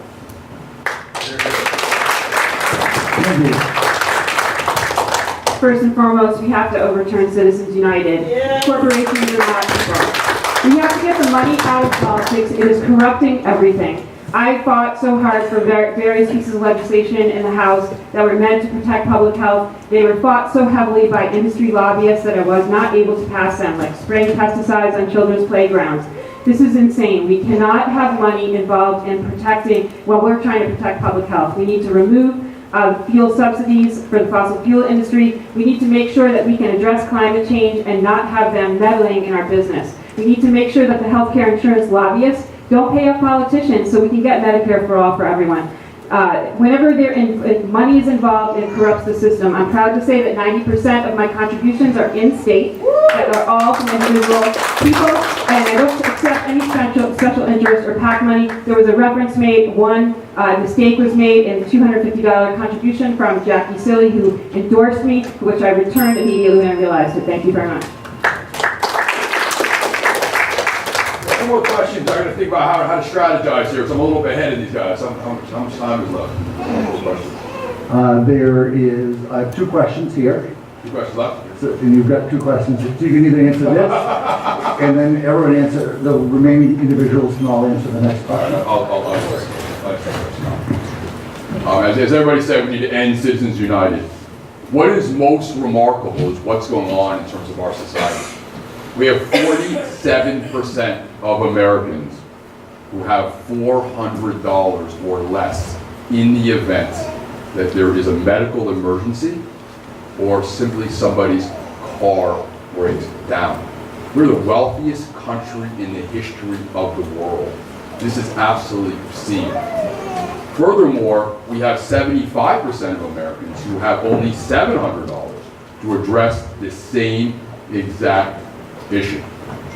That's why it's so critically important that we say one person, one vote. We have serious campaign finance reform, that we have a 28th amendment, and most importantly, that we say that corporations are not people. Lincoln, you're a brilliant lawyer. Are corporations people? They are not. They are not. Okay, thank you. You got confirmation of that. Thank you very much. All right, final question, and the individuals with one question left are Deglin, Chris, Levy, and Mora. And the question is, are you 100% pro-choice, and what does 100% pro-choice mean to you? Chris. Yes, I'm 100% pro-choice, and that means that the government should never meddle into personal, private medical decisions. They should not be getting in between you and your doctor. I voted that way as a member of the legislature. I've supported our state's family planning program, even when Republicans wanted to strip it away, and we're facing the same effort at the federal level right now. There are efforts to undermine Roe. We have a Supreme Court nomination that was stolen from us last year, We have another Supreme Court nominee that's made now. It should not be voted on until after the election because human rights are at stake. We should never turn our back on women and families. We need to stop the political assault on women's health in this country. I'm proud to be supported by the Planned Parenthood Action Fund, and I will always stand with the women and men of this state to ensure that government does not get in the way of very personal medical decisions. That should be left up to the woman and her doctor and her family.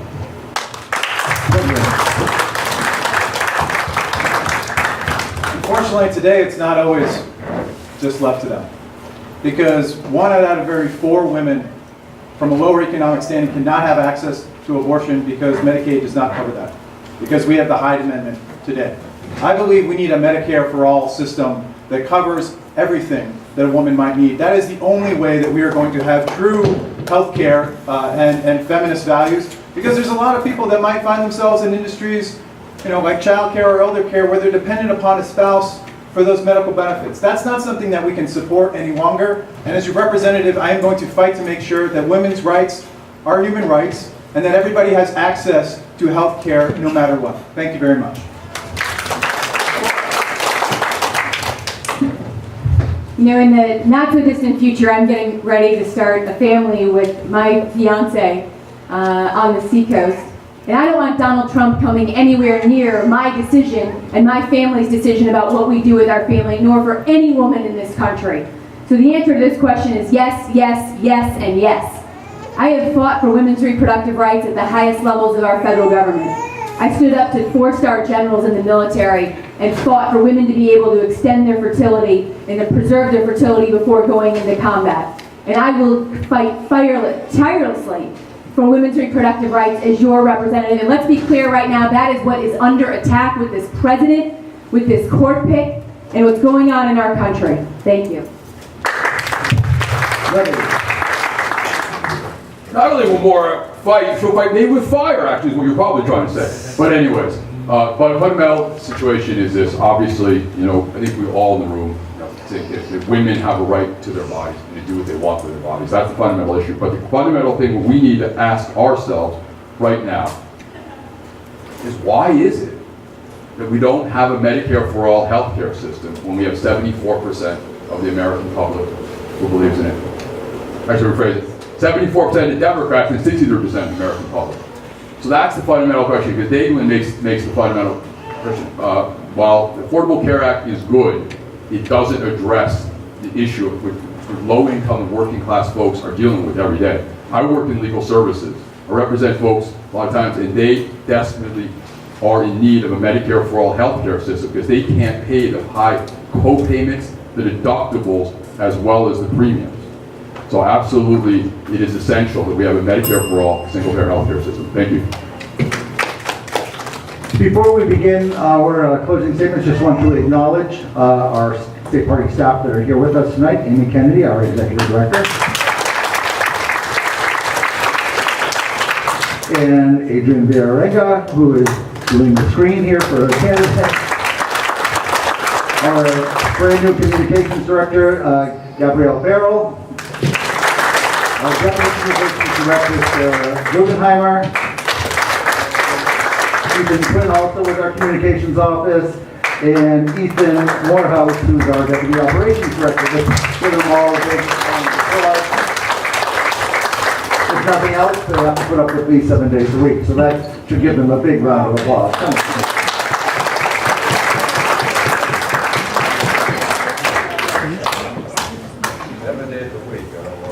Okay, 8 days a week, I'm sorry. All right, closing statements, everyone has 2 minutes. We'll start with William Martin. I'd like to thank you all for not walking out during any of this. It proves how much that you really do care about the issues and that you've been putting up with us all trying to actually show that we don't quite perfectly agree anymore on everything, but we all have our hearts in the right place where we want to help you out. I also am in favor of pro-choice very much. I don't think that anyone should have their bodily autonomy compromised at all. And that's just basic. I think we should get rid of the Hyde Amendment. Medicare for all should cover abortion if necessary. I'd like to keep going back to some of our other things. I'd like to remind you all, that you vote not just for one of us, but you vote for the chance that one of us will be able to really help you out and really support everything you're doing. You're voting to be able to get money out of politics. You're voting to be able to have health care. You're voting for clean air, clean water. You're voting for normal people to an extent. I don't know, I might not be quite that normal. I'm a gamer after all. But what's at stake here is more than any one of us. It's more than any of our pride. It's everybody's well-being and livelihood. And to me, that comes before anything else that matters. We all have to make this country, once again, the place where everybody is welcome, everybody is part of the society again. We have to remember that human needs always come before human greeds. And I'm William Martin. I'd like to bring us there.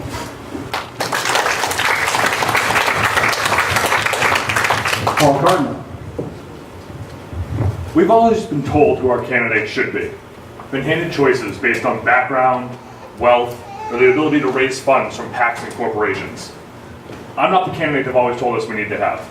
I'm not some well-connected, polished politician. I have college debt, a mortgage, healthcare bills, and a young son. I want to know that my child and yours have access to a school system we can feel proud to send them to. That they have a planet we've cared for and the ability to chase their dreams. I want every working American to know the feeling of owning a home. I want our citizens to overcome crushing student debt, rising housing prices, and bloated healthcare costs. It's time for New Hampshire and an America that works for everyone, not the select few. A government beholden to its people, not its donors. An America that reminds us is only work together as the United States when great things occur. A nation not driven apart by what separates us, but bound together by beliefs we all share. A system of Medicare for all, tuition-free public college and trade school, a system which makes a full-time job enough to live off of. One which takes profitability out of our healthcare and criminal justice systems. We need people carrying a message they believe in, not because a poll tells them to. Officials who know progressive programs will work because this country was built on progress. Representatives who are ready to fight for what we care about because it's the same cares as their citizens. I'm tired of waiting for these things as we have been for as long as I can remember. It's time for us to realize it's not the message, but the messengers, and elect one of our own. I'm Paul Cardinal, and I ask for your vote September 11th, the Democratic primary. Thank you. Thanks, Ray. Thanks, Patrick. And thanks all of you for coming out and sweating it out with all of us here. That's appreciated. What does the primary try to do? Test issues and to test candidates because we want to make sure that we win in November. A candidate has to be strong and has to be able to go up against what the Republicans are going to throw at us. And Maura will tell you that she's the strongest because she has the most amount of money in this race. And I'm here to say it's not enough. It's not enough money because this seat is not for sale and the New Hampshire advantage does not apply to district shopping. We got to understand that there's a playbook that's going to be used against her, and that playbook was developed by us when Scott Brown tried to do the same thing. Thank you. Second, we talk about issues, and we talk about issues that matter to us. Going around this district, I find that a lot of people agree that healthcare is not a political issue, it is a life or death issue. And yet, some in the establishment do not believe that we should have a Medicare for all system because it's not politically expedient, or that we're not going to win, and we have to compromise before we talk to Republicans about that. And I'm saying that's exactly how we are going to lose. We need not to be timid, but to be bold. Our job is not to read polls, it's to go out and change them. And if we want representatives that are going to make a better future for us, we got to look at leaders that are thinking about the future. A future where getting sick does not make you go bankrupt. A future where we're teaching our kids how to dream and how to code and how to build again and not where to hide in case of an active shooter. And a future where we have a functioning government. A government that stands up and takes on climate change and automation head on. But this campaign is not built on endorsements. And it's not built on bags of money, it's built on your voice. It's about taking your voice and rising it up and bringing it down to Washington so we can start building the government we deserve again. I am running for the U.S. Congress to be your representative, and my name is Daglin McCachran. Thank you very much.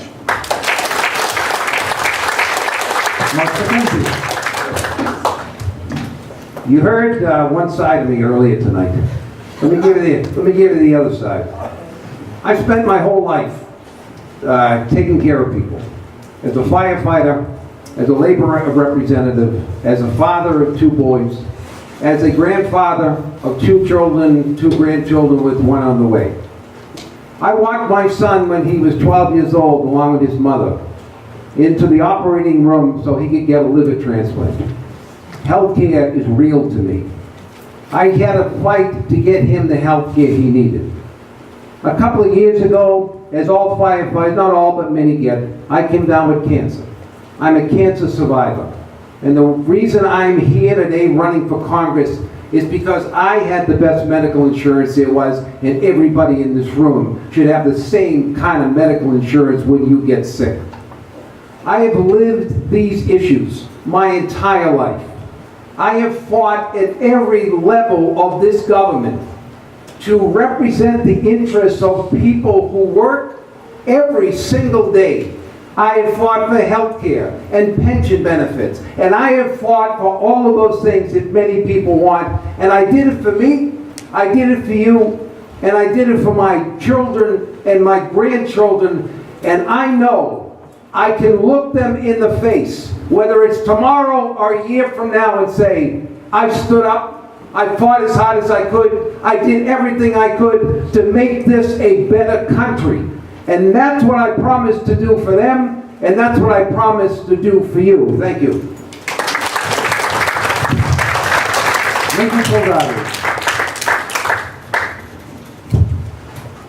When I went to Standing Rock in North Dakota, there was a lesson that the Sioux taught. And the lesson was called To Be of Use. And that was a lesson that resonated greatly with me because it really is something that I have incorporated in my entire life. It's wonderful to be here in Stratford County because I spent the majority of my adult life and professional life in Stratford County. For 9 terms, 18 years, I was the Stratford County attorney. And one of the things we did in Stratford County during my tenure is we changed the criminal justice system. There was a time when victims of sexual assault were abused by the justice system, were abused by police departments in conducting interviews, were abused by hospitals who would bill them for rape kits needed for their cases to be prosecuted. In Stratford County, we changed all that. We developed a program that completely redid the criminal justice system and investigation of sexual assault and child abuse cases. And we did it in a way in which it not only changed Stratford County, but today what we did in Stratford County that we are all very proud of is now a statewide standard. When I came back from Standing Rock, I closed my law practice. This was after a 40-year career as a trial attorney. And I became an Uber driver. And in doing so, I now live in Portsmouth, and on a Friday or Saturday night between 10 p.m. and 2 a.m., you understand that you're performing a community service. So once again, it was to be of service. And that really has been my entire career, whether it's the 8 years I spent on the Somersworth School Board or as the Somersworth Mayor. I would like to be of use again, because we need to end what is happening in Congress, and I am going there to end what is happening in Congress and to change it now. Thank you very much.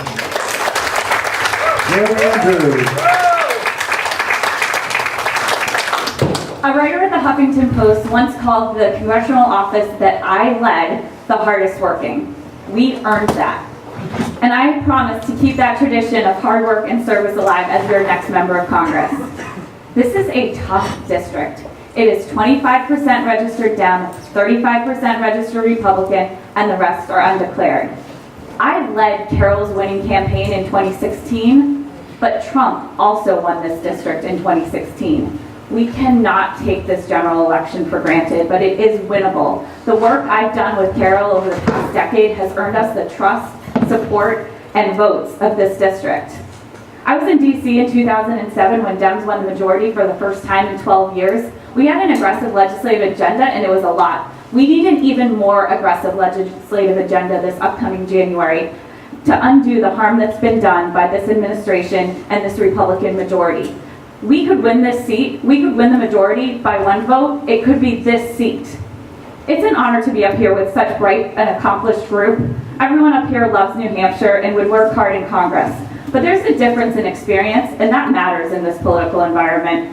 While I certainly recognize how important it is to have worked on state issues, and I know being a comms director for a government agency is important, I'm the only one who's actually worked in Congress, and I'm the only one who's actually worked on federal legislation. My qualifications best match the job requirements. And that's why New Hampshire and our country will be best served by someone who knows all the issues, has no learning curve, has an experienced team in place. I'm the only one who can truly hit the ground running on day one. I have the personal relationships in every town and community in this district and in Congress on both sides of the aisle to get right to work. I hope you'll join my team. I hope to earn your trust and ultimately your vote on primary day, September 11th. Thank you.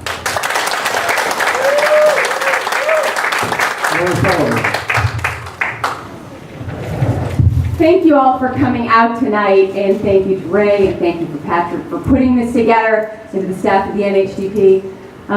Listen, it's great to be here with all of you. You know, I've been serving our country for most of my adult life. And, you know, I would have loved to settle down in New Hampshire with my fiance a couple years ago. But I was fighting with the Marines in Fallujah and taking care of veterans at the VA for President Obama. So I kind of got here as soon as I could. And if the Republican Party thinks it's good political strategy to attack a woman in 2018 on where she decides to raise her family, well, let's just say I wish them the best of luck. But listen, the case I'm making is as follows. You know, the greatest issues that I hear from the people all around our state, that healthcare is too expensive, that women's reproductive rights are under attack, that this president is a great threat to our national security, and that children are worried about going to school because of gun violence. These are issues that I've been working on and fighting for most of my adult life, and at a time at a very high level of the federal government. So that's the case I'm making. I'm ready to hit the ground running and step up again at this very critical time in our country and lead, and be a very effective advocate for our state on day one. And I'm proud of all the support that we're receiving, and I don't apologize for it, because Donald Trump and the Republicans would like nothing more than to take this congressional district back. And in the midterm year, if history repeats itself, they will. And I am going to do what it takes to make sure that Andy Sanborn or Eddie Edwards doesn't come within 10 feet of this congressional district. I'm a United States Marine. I have fought in a war, and I'm going to work my heart out and fight for the people of New Hampshire, and that's the kind of Congresswoman I'm going to be for you too. Thank you all for coming so much tonight.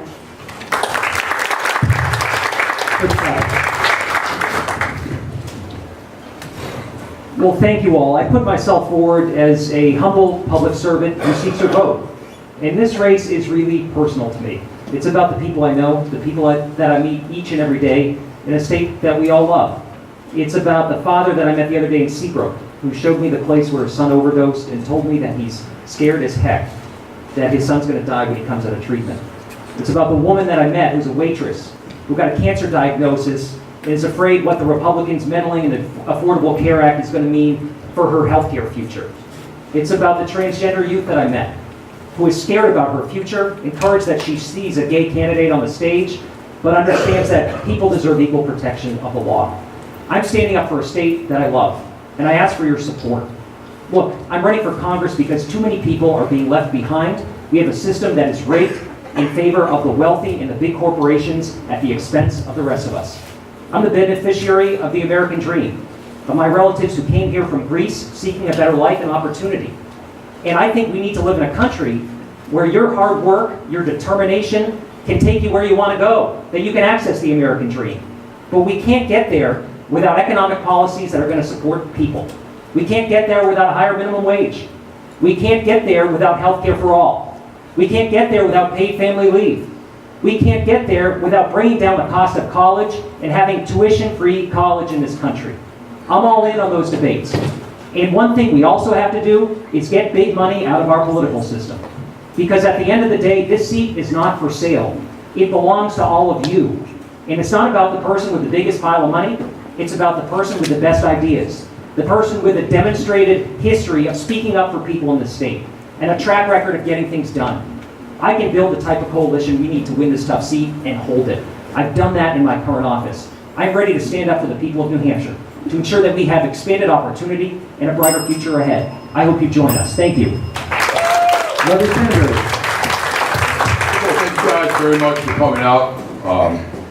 Chris asked the really fundamental question. He talked about the issue that we need to have a debate about health care for all. First of all, again, I'm not even understanding what Chris means. Chris clearly does not believe in a Medicare for all, single-payer health care. And that's fine, Chris. We should acknowledge that. Tell folks that because it's really disingenuous if you don't. We have 74%. 74% of Democrats. Chris is a good Democrat. And yet, for some strange reason, he doesn't believe in a Medicare for all, single-payer health care. You have to ask the question, why is that? So I'm not going to give you any answers. Why don't you guys figure that out yourself? You'll find out why. And it's really quite remarkable. So again, here's the fundamental question you guys have to ask yourselves. Who can defeat the Republican? Who can do it? And what you have to understand is that whether you're a Democrat or you're a Republican, 63% of the American public believes in a Medicare for all, single-payer health care. When I listen to folks, they talk about the issue of a $15 minimum wage. You work 40 hours a week, you should not be living in poverty. When you have 47% of Americans who have $400, just think about that. Half of America, we are the wealthiest country in the history of the world, and yet we have folks who have $400 or less to address a medical emergency or simply their car breaking down, which means that invariably if your car breaks down, that's probably going to result in you being fired. And that, what does that mean? That means potentially, I have to stop. That's what potentially means. Terrence O'Rourke. So I recommend my website, o'rourkeforcongress.com, and my Facebook page for more content. But what I want to talk about tonight, something's been missed in all the news about Omarosa, is a disagreement between the 5 littoral nations of the Caspian Sea that's been raging since 1927 was solved this week. And those nations are Azerbaijan, Turkmenistan, Kazakhstan, Iran, and Russia. And essentially, at the end of the day, what does it mean? That Russia controls the Caspian Sea. And the Caspian Sea has 48 billion gallons of oil, and listen to this, folks, 292 trillion cubic feet of natural gas. And those other countries other than Iran, or part of the former Soviet Union, their gas and oil already goes through Russian pipelines, and a lot of that natural gas goes to China. So what does this mean, folks? Putin is living his dream of Russia being an energy dictator, not only in Western Europe, but in Asia as well. And right now in Western Europe, what are we seeing? We've seen Sebastian Kurz, the young chancellor in Austria, who goes to the window of Moscow to bend the knee. We have Viktor Orbán, a dictator in Hungary, who's part of the Putin circle. And unbelievably, I'm sure Lech Walesa is rolling over in his, no, he's not dead, rolling over his bed tonight wondering what happened to Poland, as they have also bent the knee to Russia. After September 11th, there's this idea that there's going to be a clash of civilizations between the Western world and the Islam world. That is not what has happened over the last 20 years. There's a clash between Russia and the American idea. We are at war with Russia, folks, and they have a 20-year head start. And we got to wake up to that fact. And if Russia is controlling the energy future of the Eastern Hemisphere, what are we going to do about it?